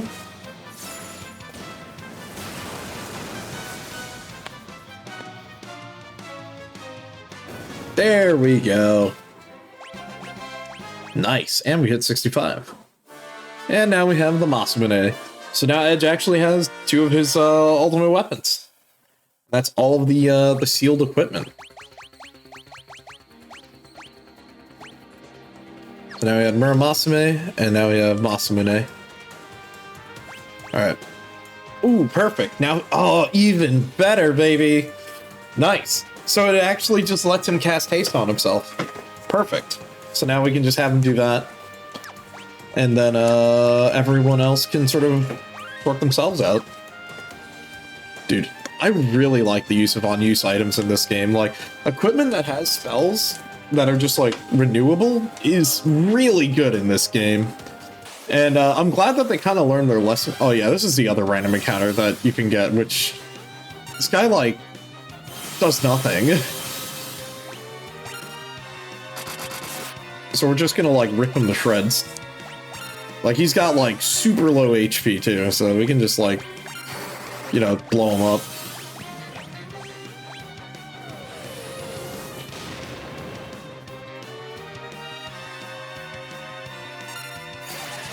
And then everyone else just attack, and now he should just, like, explode. Also, he's got, like, the goatee look. Like, he's got the mustache and the big beard and the chiseled chin. There we go. Yeah, easy. Big EXP. Downside, I wish you could always fight him instead of fighting behemoths. Okay, there's, like, one more chest, and it's, like, over there on the left. Speaking of fighting behemoths, I'm just gonna have us run. I don't want to fight a behemoth. We already fought enough.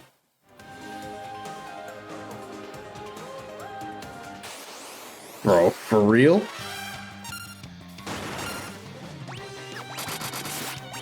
Really? You know, like on that last step right in front of that chest?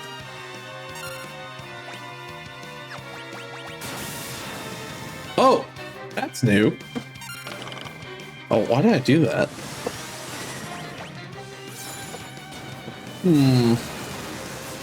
We should be fine.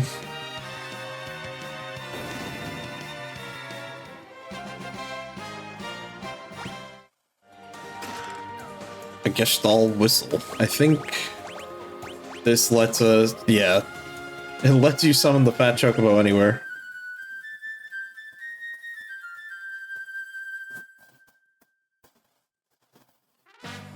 Yep. Hey, don't use that here. So yeah, if we ever wanted to do that, we could, but we literally have never used it. Okay, basement floor 10. Yep, we're really here, huh? Last 2 chests of the game. Although I'm pretty sure I missed some earlier on, so we're not exactly, you know, ship-shape condition here. I'm just gonna have us run because we're gonna need to do the setup before we get into that final boss room. So we'll at least do that.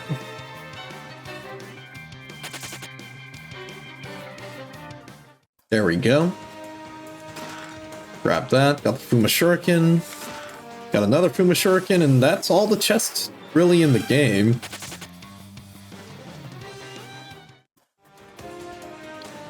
This may be kind of tough, but we'll try it. We're gonna try to do it. We'll try to beat the game like that. Ooh. So, well. Because we're right here at the end, basically.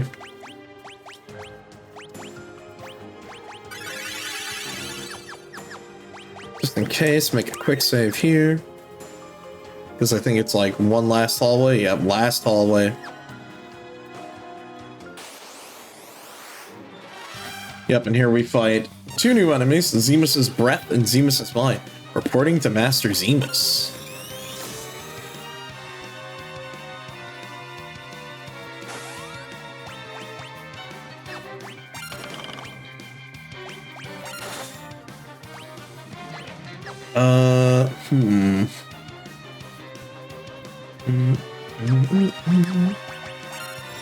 I think we just attack.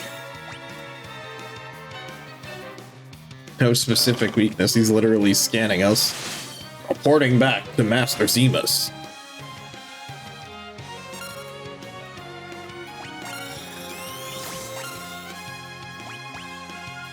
Amazing, thank you for scanning me.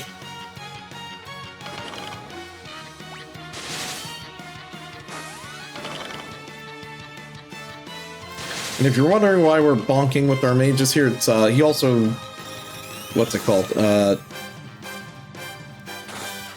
He's very resistant to magic, so that's why we're just doing that.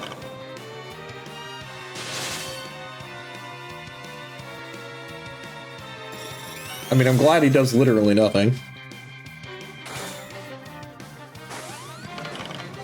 He's just got like boss level HP.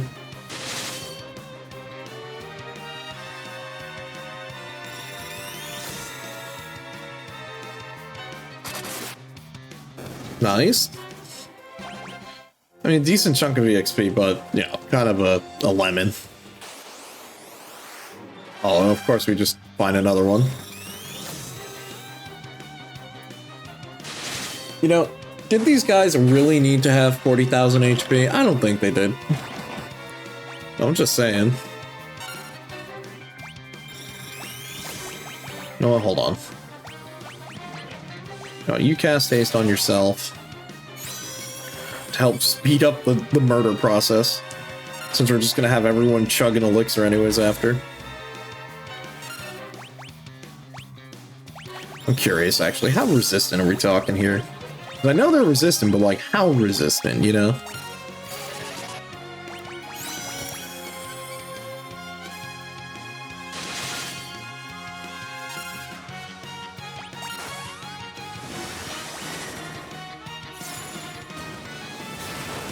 Okay, how much damage is this gonna do to him? Okay, it still does decent damage.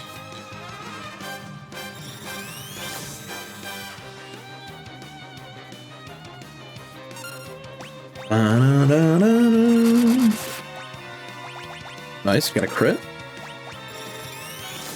Okay, there we go. We can just set auto and probably kill him. You know, yeah, I'm looking at this. They're not that bad EXP. Yeah, how much do we got? Yeah, not bad.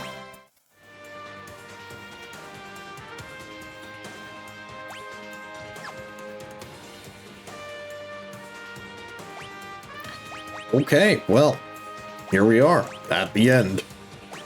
It's been a journey. Definitely say that much. Here's one on you, one on you. And the rest of you guys are okay.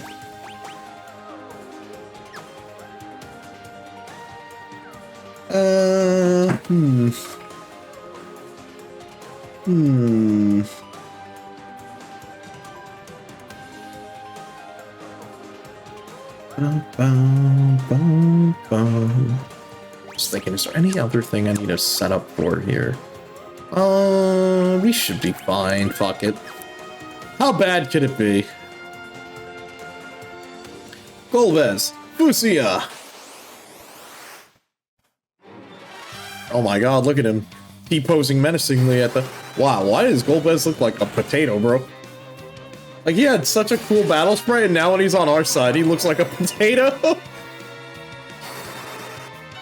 A dude looks like Mega Man.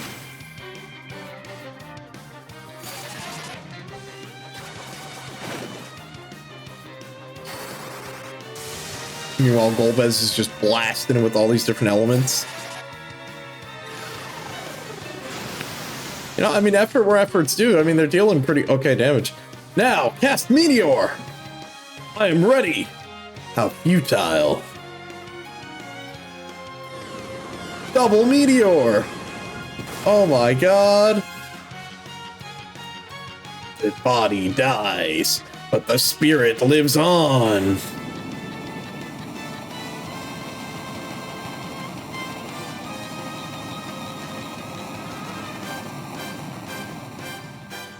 And we did it. Just like that, he's dead. Easy. You have much strength. It's a shame Xeromus had control over you. All right.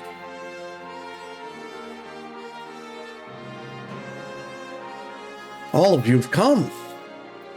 Yeah, but we were a second too late. I was supposed to take care of him. Cecil. Uh-oh. Oh no. What's going on? I am evil. I am the hatred of Xeromus. I am Xeromus, and I loathe all. Oh no. His death caused his hatred to grow. We have made him stronger. Xeromus, no. Now you're Xeromus. This time, I'll see to it that you are completely destroyed. It's time for you to disappear. Oh my god, look at him.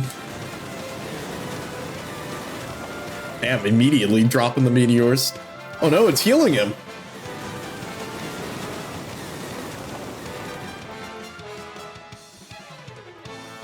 Meteor has no effect. Use the crystal.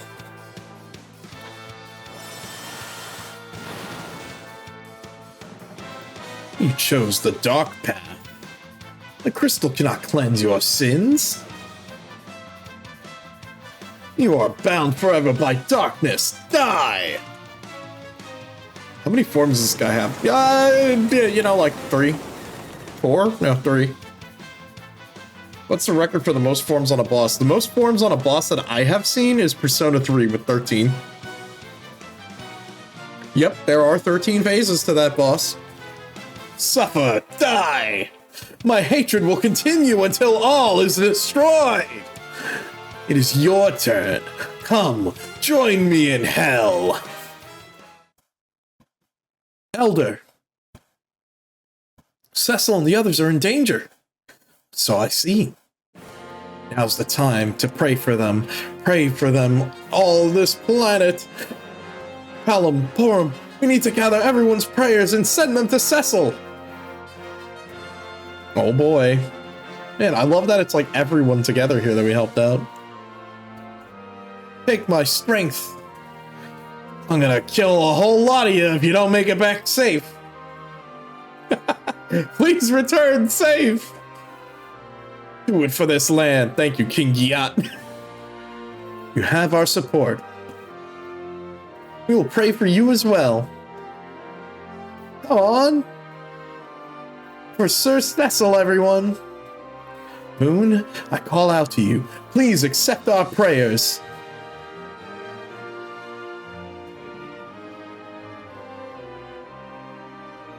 Golbez, you must use this. And you receive the crystal. Xeromus, I won't lose. I can't.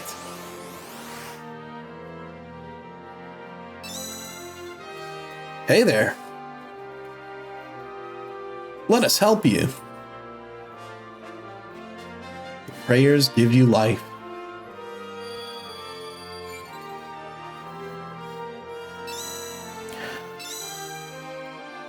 Don't give up. Trust in your power. Stella, the prayers give you strength.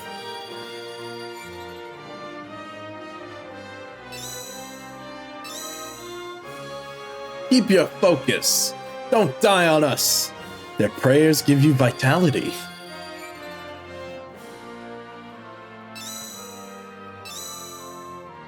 You must prevail. Cecil, my brother. Give the holy power within you to the crystal. Xeromus, show your true self.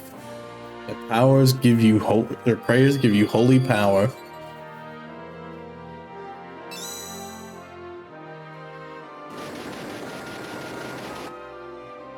Time distortion. All magic has been nullified. Alright. Well, let's do it. We have to use the crystal.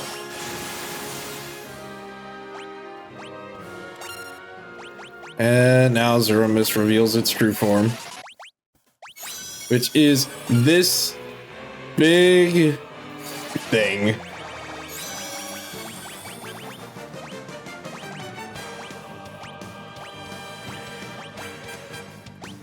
Where is it? Not slow, not osmosis. Actually, you know what? See if we can slow it. You already got haste, you jump. Please don't one-shot him. Ooh, okay, close. Okay, Xeromus is a hard boss, actually. Xeromus actually does a lot of fucking damage. Okay, you use haste on that. You need to... Where is it? Use Defender, give everyone Protect. We already have Shell. Oh no, we don't have Shell out yet. We use Shell next. Okay. You know what, Rydia? You're gonna just help out. You're gonna just help with buffs. You use Shell, Haste.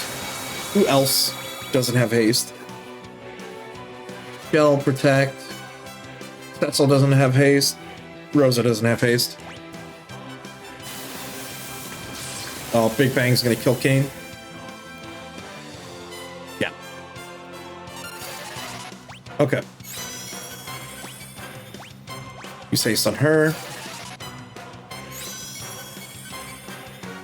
We just need everyone with haste here because we need to do as much stuff as possible here. It's gonna be tough. I wasn't kidding. This is actually hard. Okay. All right. Let me think. We need... Cecil's healing sucks, but we need it. Yeah, never mind. We're dead to Big Bang. Yeah. Awkward. Yep, that's why. This is a hard fight. Because back-to-back Big Bang, and then he just takes away our buffs.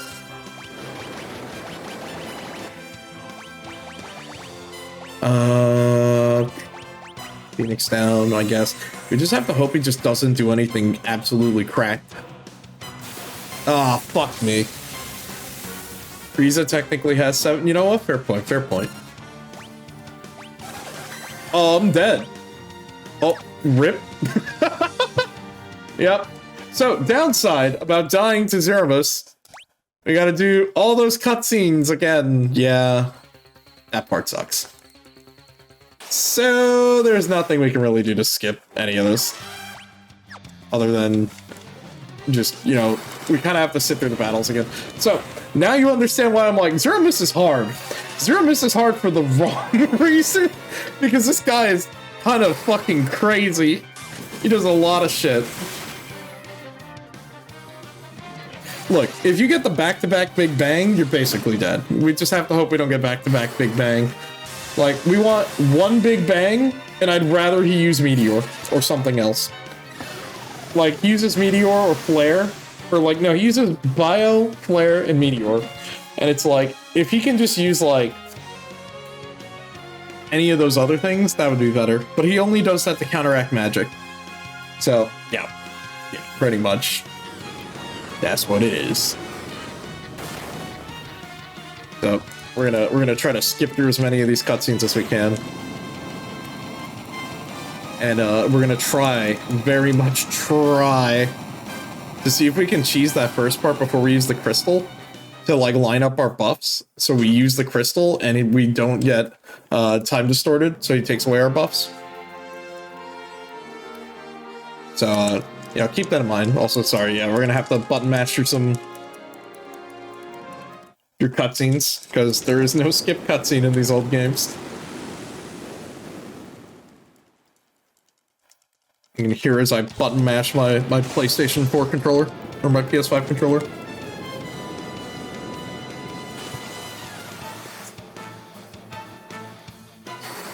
Why does he look like a blue troll doll? Or is he supposed to be, like, on fire or something here? Like, what is this? He just looks like a blue ball of cotton candy or something. Or spaghetti. A little bit like spaghetti.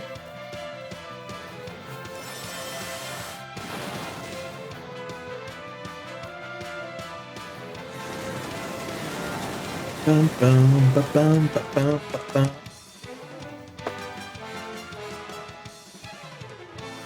You know what? I got you.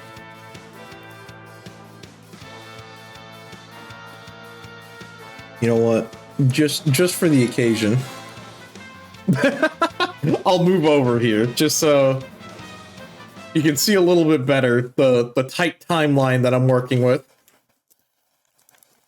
All right, let's get to it. Like round 2. I'm sure he's a spear. He's incorporeal. He's a blue fart cloud. I mean, yeah, Xeromus does kind of look like that. Alright. Look, it's okay. Round 2 will be good. You know, we just won't get back-to-back Big Bang, and then we'll be good. It'll be totally fine. Thank you, Golbez. Okay, let's do this. Woo! Round 2! Hopefully we won't get absolutely destroyed. No, it's funny, like, thinking about it now, like, out of, like, the original games, yeah, no, Final Boss FF4 can be kind of tricky, just because, he just does a lot of damage, and you just kind of have to stay on the ball.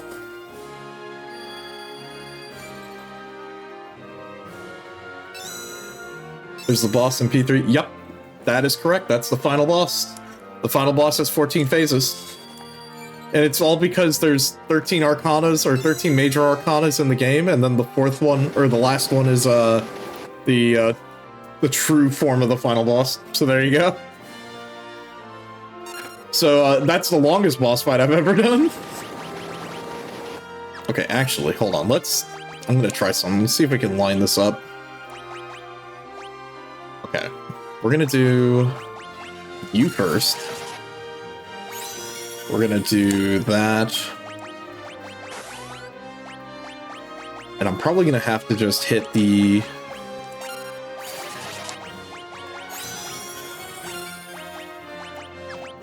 And where's the crystal? All the way at the bottom. Hit that crystal. There we go. Okay. Now let's see how this is gonna go. This is gonna hurt everybody. Okay. Who needs haste? Rosie needs haste. Cecil, you just attack. Go for the Mega Flare. Okie dokie. We have to keep an eye on our health. Bio. Alright, that's fine. Rosa's gonna have to heal immediately. Please don't Big Bang. Don't Big Bang. Okay. Fuck. Okay, hold on. Hold on. Don't kill. Ooh, okay, alright. Fingers crossed, everybody. Just fucking throw everything. Throw everything in the kitchen sink.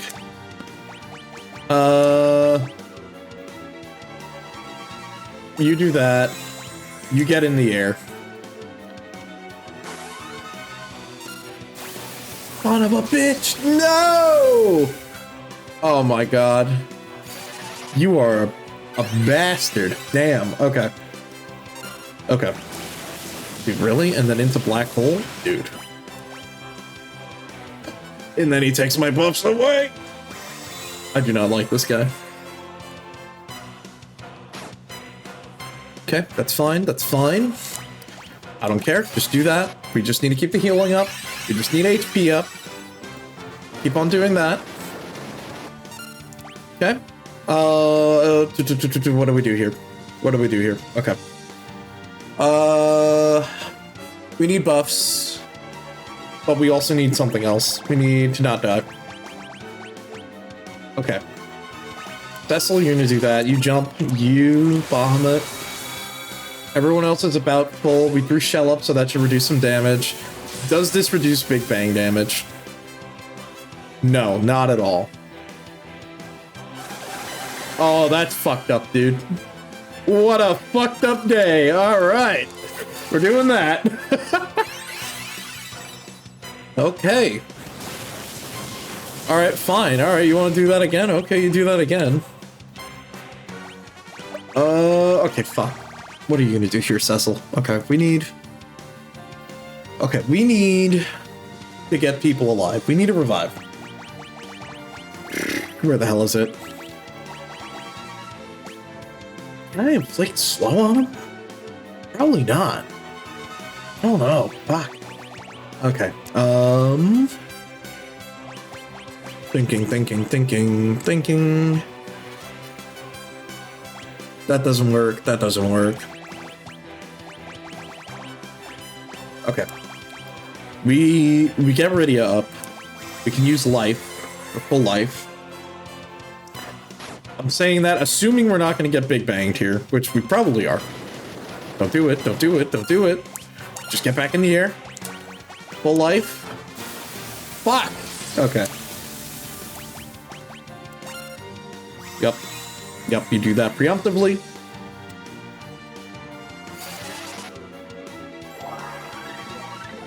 Okay, now we need to get a heal as soon as possible.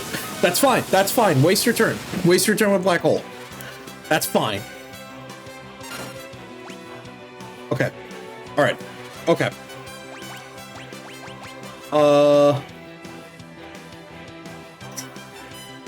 You do that. Go for Bahamut. Just throw another Puma Shuriken. You're at full health. She's dead, right? She's not dead. She's not dead. Let's go. Okay. All right. Hold on. Hold that thought. Okay.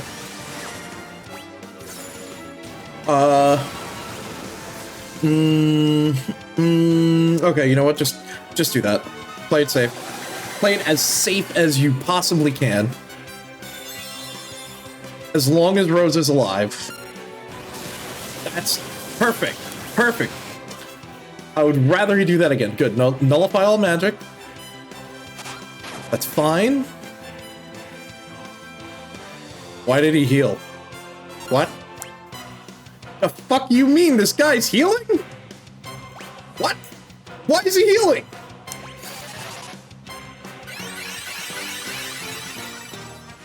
Come on, come on. Fuck it, what else? Oh, throw the fucking Excalibur at it.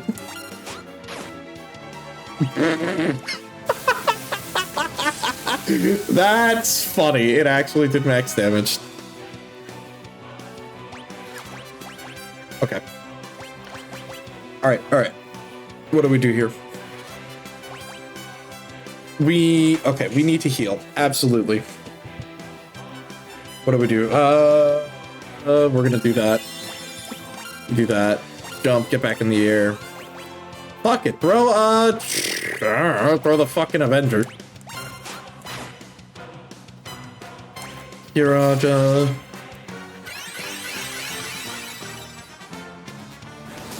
That's fine. That's okay. That's okay. Magic has been nullified.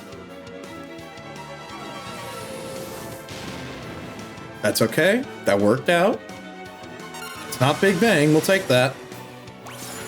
Sure, throw a blood sword. Excalibur at the guy. Yeah, I know, right? Ooh, okay, Edge is dead. Edge is dead. Okay. We have the Phoenix down. Okay. Rosa, you need to get this heal. Please.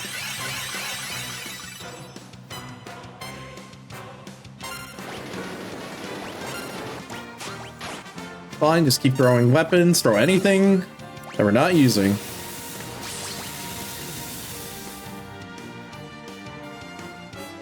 Okay. Alright, let me think. This is going to be a waste, but use it on Edge because he has the lowest health, and this heal should bump us back up.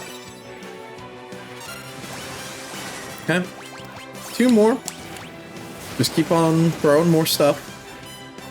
Got some more. But we just have to keep the rhythm up. That's all this is. The final boss, it's a rhythm game, bro. Stat check is a lie. What are you doing? Okay. What do we do here? Whose turn is next? Okay.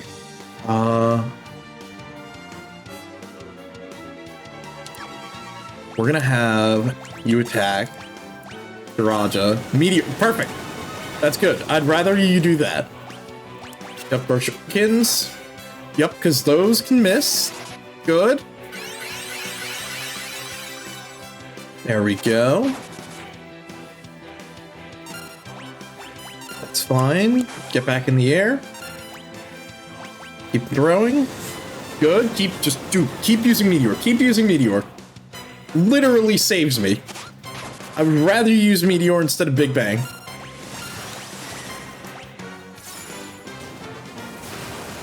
Please keep on spamming Meteor. Come on. Yeah! Fuck yeah! Woo! We did it. You know what? Second try, I'll take that. I'll take that. That's pretty good. Holy shit. Bro, fuck this boss. Oh, man. Yeah. This guy, he can be pretty nasty. Like, there's a reason why I'm like, yeah, he's actually hard. Because he just straight up cheats. If he does back-to-back Big Bang, you're dead. As long as evil exists in the hearts of the living, I cannot perish. Oh no. Oh dude, that's kind of a sick explosion.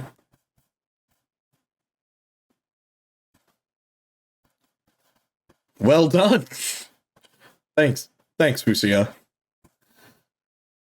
I had no idea you all possess such strength. Perhaps the people of the blue planet have already evolved beyond us Lunarians already. You might be right. Xeromus' last words bothered me, though. As long as evil exists, true evil will never die. Every living creature has at least a touch of evil in its heart, alongside goodness. As long as there is light and dark, the world and the underworld will be so. Good exists because evil exists, and it was your good that destroyed Xeromus' evil. Oh, stop it already. There was nothing to it. Oh my god, this guy. What are you talking about? I was surprised Xeromus didn't try to control you. I'm sure you you have enough evil inside. I mean, look, to be fair, he did try to go after, what's his name? The Fire Elemental Lord by himself. Nope, my heart is filled with goodness all the way. Well, it's time I returned home. What will the rest of you do? I think we'll go home, too. The people are worried about us. Yeah, that's true. I'm glad you have such wonderful friends. I look forward to the day we can meet again. What about you, Golbez? May I come with? You wish to join me? I cannot return home, not after all I've done. I would very much like to meet my father's people. Ah, yes. Lunarian blood flows in your veins. Very well. Come along. But you must be ready for a long, long sleep. I am. Thank you. You sound very worried when you called my name, Cecil. Does that mean you've forgiven me? How foolish of me. Of course not. I've caused too much suffering for that. We're off to spend many years in slumber. We pray that the blue planet will be peaceful forevermore. Yes. Cecil, are you certain you want to part? Man, are you certain you want to part this way? He's your brother. Goodbye, everyone. Cecil. Goodbye. Goodbye, my brother. Oh. You may have been pretty fucked up, Golbez, and you almost killed me like multiple times. But okay, I'll take that. Thank you.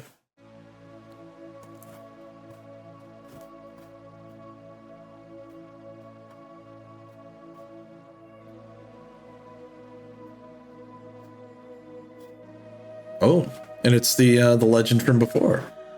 One born of a dragon, bearing darkness and light, will rise to the heavens over the still land.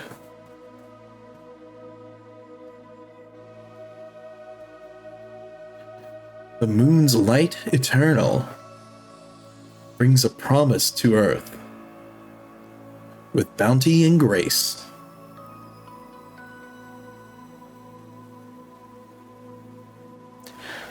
Before long, the moon would set forth on a voyage once more, seeking out its light. Though of shared blood, time's march keeps the two separated, one on Earth, one on the moon.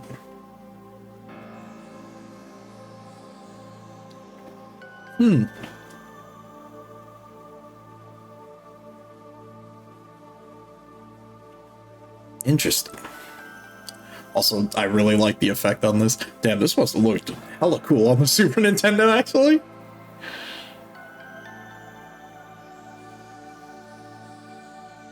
Oh, and back we go. Back to Earth. Our big blue marble. Oh, I guess the lunar whale's going back too then, huh?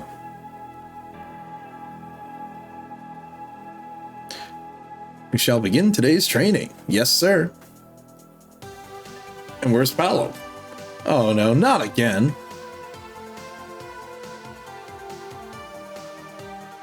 Oh my god, this guy.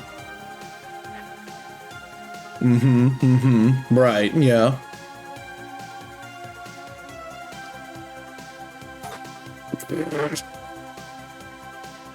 Ow!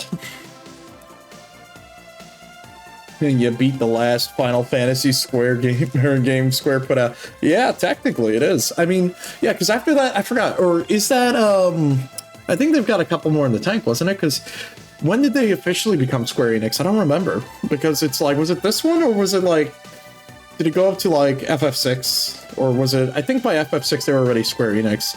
So I think it was either this one or FF5, which probably came out like a year or so after that, I think. You must train twice as hard as your sister. Oh no, that's not fair. I think it is fair. Damn. When will you come to realize that you have responsibilities? You're the heir to the throne. I know. I love that his name is still Gramps. Your mouth says you know, but your actions say otherwise. Yeah. The correct words here would be yes, sir. Alright, I'll shape up. I can't help but to think about Rydia, though. Oh, he's in love, the poor guy. Have you been listening to anything I've said? Oh, boy. What a very courageous young lady.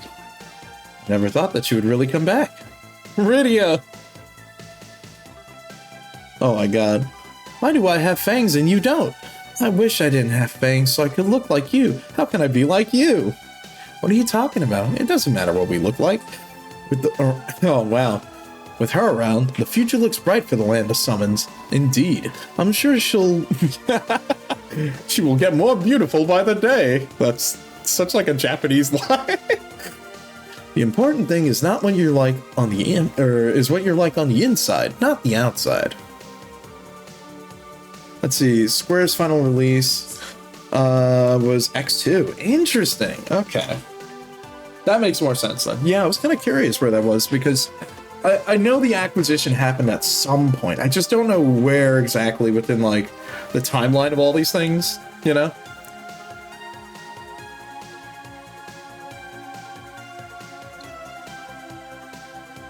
Honey, you're the queen now. Try calling me my king instead of honey. I know, but I can't stand being so formal. Oh, it's time for training. I can't believe they're making Yang the king now. Well, to be fair, he kind of did so much to help save the world. Totally fine. Honey, a king shouldn't be the former king. Do not say that. I think Yang will create a wonderful kingdom. Hell yeah, dude. He deserves it. Oh yeah, about all this. Your Highness. Play the song about the Paladin again for us. I will, but only after I've finished my work. You want the castle to come back the way it was, right? Yeah. That's a promise, right? Ah. Damn, he ended up making a song. Oh, Anna, I hope you're watching over me, helping the people of Damascene. I'm caring for other people, just as I cared for you, like you said I should. I hope you and Tella are having a fine time together.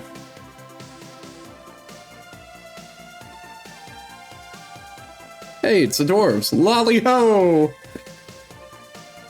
We need to repair the castle with great haste. Oh boy. Your Majesty, we don't have enough materials. Take apart the tanks and remove any useful pieces. There's no need to worry about war anymore. Damn. I can't believe he's building Mother Base here with the disarmament. I wonder how Cecil and his friends are doing. I almost forgot to tell you.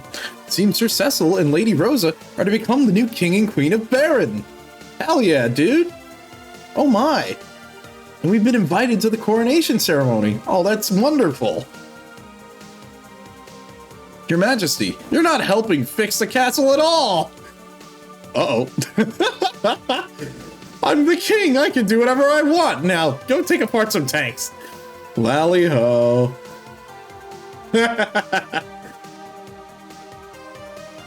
Bro, look at this dude. Kane, Rosa, Cecil, Rosa. I can't bring myself to face both of you. Not yet. I must test myself like you did, Cecil, at Mount Ordeal. I'll train until I've surpassed my father as a dragoon. Dude, him without his helmet. Bro, look at him. His hair is swishing in the wind. I'll return to Baron. Damn. So he's going to try to become a paladin on his own. You know what? That's a good character arc for him because it's his way of getting redemption.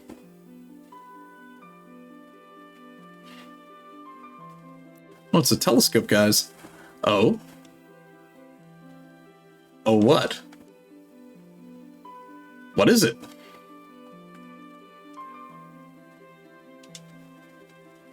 You have to see this. The moon. It's... Huh? What do you mean? What's going on?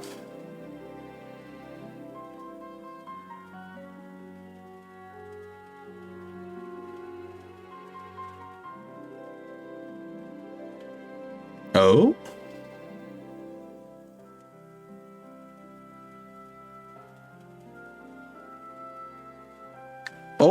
Goodbye. The moon's going. Adios. Goodbye, Lunarians. They're setting a course. They're literally piloting the moon. Aw. The double beds in there and everything. Gravity lost. Dude. Alright. There's some real questions I've got. I thought I heard my brother's voice. Oh no. Oh no. Is it because I couldn't tell for sure, but oh my god. Hey, aren't you getting ready? It's your big day. Oh my god, dude. There's so many things happening right now. You two can play smoochy face all you want, bro. Thanks, Sid. You're the best. I mean, your majesty. Oh. Just call me Rosa. Well, Rosa, you've got to get dressed. And get some makeup on you. The bride can't keep people waiting. Come on. Aw. That's great. Can't wait to see everyone again. It's been so long. Are you ready? I am. Damn, what a journey for Cecil. It wasn't my imagination. I heard my brother's voice say, so long. Damn. I mean, he literally just piloted the moon and just flew off, so, you know.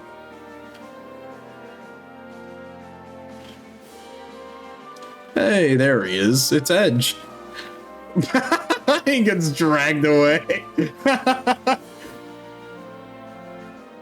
And it's the Dwarf King and his daughter.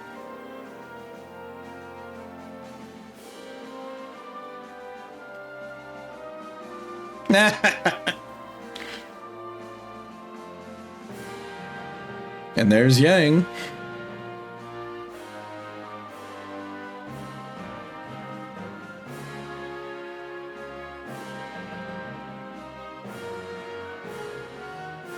Oh, and here come the twins. Gotta get everyone else who survived. He jumps on the throne. And there's the elder.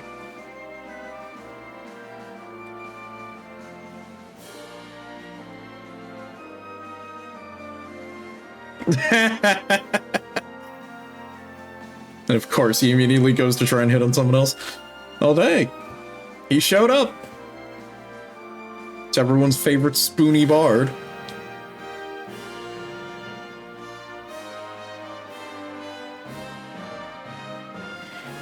And last but not least, and of course he turns away.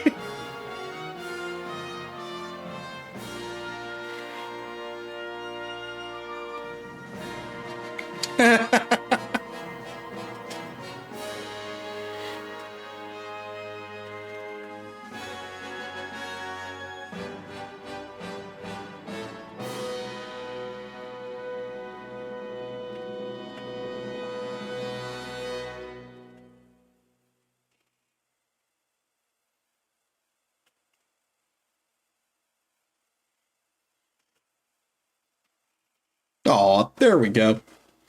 I got the biggest, dumbest grin across my face right now. Love it.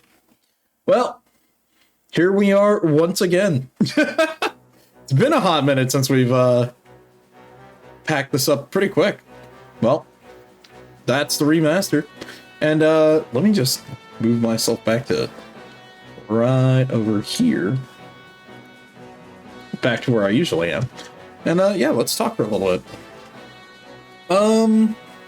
Overall, Final Fantasy IV is pretty interesting. I still kind of stick to my guns on what I said at the start of this, really, which was, Final Fantasy II had to happen for Final Fantasy IV to be good. Like, Final Fantasy I, you know, kind of set the standard. It sort of was like the redefined idea of, hey, we tried, Dragon Quest. It didn't really stick the landing with, like, foreign audiences, so let's try something that's more, like, D&D based and something like that. That set the bar. Final Fantasy II was, let's take that and try to make it a game with a story and characters, because FF1, very light, very barely a story because it's, you know, an NES game. But it's interesting because Final Fantasy II tried to like add characters and stuff, and it's not that bad. I'll be honest, what's bad about that game is other reasons where I had to laugh because I was like, if you were to release Final Fantasy II today under a different name, 100% people would have fucking bought it. People would have actually liked it. They would have been like, oh my god, it's 2D Elder Scrolls. Whoa! But, you know, that's that. And then Final Fantasy III was like the better version of Final Fantasy I, where like they finally figured it out. They were like, we know how to make a game. We know how to make an RPG. We're going to stick with what we knew from Final Fantasy I, make it a better game. And then from there, I feel like they took the lessons in that and transitioned it into this game. And Final Fantasy IV, I feel like it got the best of both worlds out of like the NES trilogy, because they got what they wanted, which was making a story and having characters. And, you know, honestly, for a game for its time, yeah, for being like, what, I want to say it was like, what, an early Super Nintendo RPG? It's like, what other things were kind of around? I think like what, like obviously there's, you know, the main stuff like Earthbound and Megaten, but that came like, I want to say towards the mid to later end of Super Nintendo era. This was like probably more towards like the early end, I think. And honestly, it shows like there's a lot of growth that happens, and it's really funny when you think about that. This game, FF5 and 6 are all on the same console, and they look so drastically different, where FF6 looks like the Mona Lisa and this looks like a stick figure drawing. But what I'm saying is, I think this game really, it shows that they learned their lessons when they made Final Fantasy 1, 2, and 3. They learned how to have that story that they wanted from Final Fantasy 2 with a cast of characters that rotate in and out, because that did happen a lot. They got to have all the variety of jobs and classes that they created in Final Fantasy 3. And they got that exploration of Final Fantasy 1, which, there you go. That's that. So, not bad. Not bad at all. And Pixel Remaster version, it's okay. It's kind of funny. I do like that they had a couple of holdovers from like the original fan translations of the game, and then like the actual original official translation. But yeah, you know, that's kind of it. Not bad. Not a bad game. Not bad at all. Probably a little update, since I know this week's schedule is kind of a mess. We may as well just talk about that right now, huh? I will say, no stream on Wednesday because, well, it's Christmas Day and I'm not going to be around, so don't expect a stream then. But definitely I'll be back on Thursday, where we're going to be doing more Dragon Age, actually. Kyle's not going to be around this week, so we're basically going to be doing the rest of Persona 2 next week. And maybe have a little bit of an announcement or so. And maybe I have to like double check what's up on my end. But I might have a New Year's stream, or maybe be working on something with some people. We'll see. We'll see what's up. Regardless, that's Final Fantasy IV. I mean, I know there was one other thing. I haven't actually played the After Years, which is supposed to be the sequel to this, because it's funny. So you know how like this game ends. Obviously, we've seen it. Oh yeah, don't you worry. But yeah. So let's talk a little bit about something here that it's kind of the elephant in the room with the game's ending. I think the game's ending is good, but there is that whole element with the Lunarians that just like, okay, now what? Where are they going? What happens to Golbez? What happens to everyone else? But here's the thing. So Final Fantasy IV actually has two sequels. It has what is it? Final Fantasy IV The After Years, which is the main sequel game where you play as Cecil's son. And then I think there's like an interlude which takes place like a year or two after this game's events. Like it's a direct continuation. And I think what's it called? I'm trying to remember. I think, what is it? Like, it follows Cecil's two kids. No, that's After Years. It takes place following, like, the main cast of this game. And we just sort of get a little bit of the in-between. And it basically does set up for what is the After Years. Maybe one day we'll take a look at the After Years. I think I can just get that on Steam, because It's not an old game. It's a modern game. Modern as of like 10 years ago, but you know what I mean. It basically kind of came out at the time when they weren't really sure about how to make sequels to Final Fantasy games until they really sat down and tried with like Final Fantasy X2 and stuff like that. So it's kind of interesting because especially in like this case, this is a case of they went back to revisit an NES game or a Super Nintendo game and made a sequel to it. Mostly because Final Fantasy IV has pretty big fan base. Like honestly, like whenever I'm streaming a lot of these retro Final Fantasies, you know, I don't really expect like a lot of people to really be super invested or interested in it. I'm interested in it because, well, I like these older games. That's me.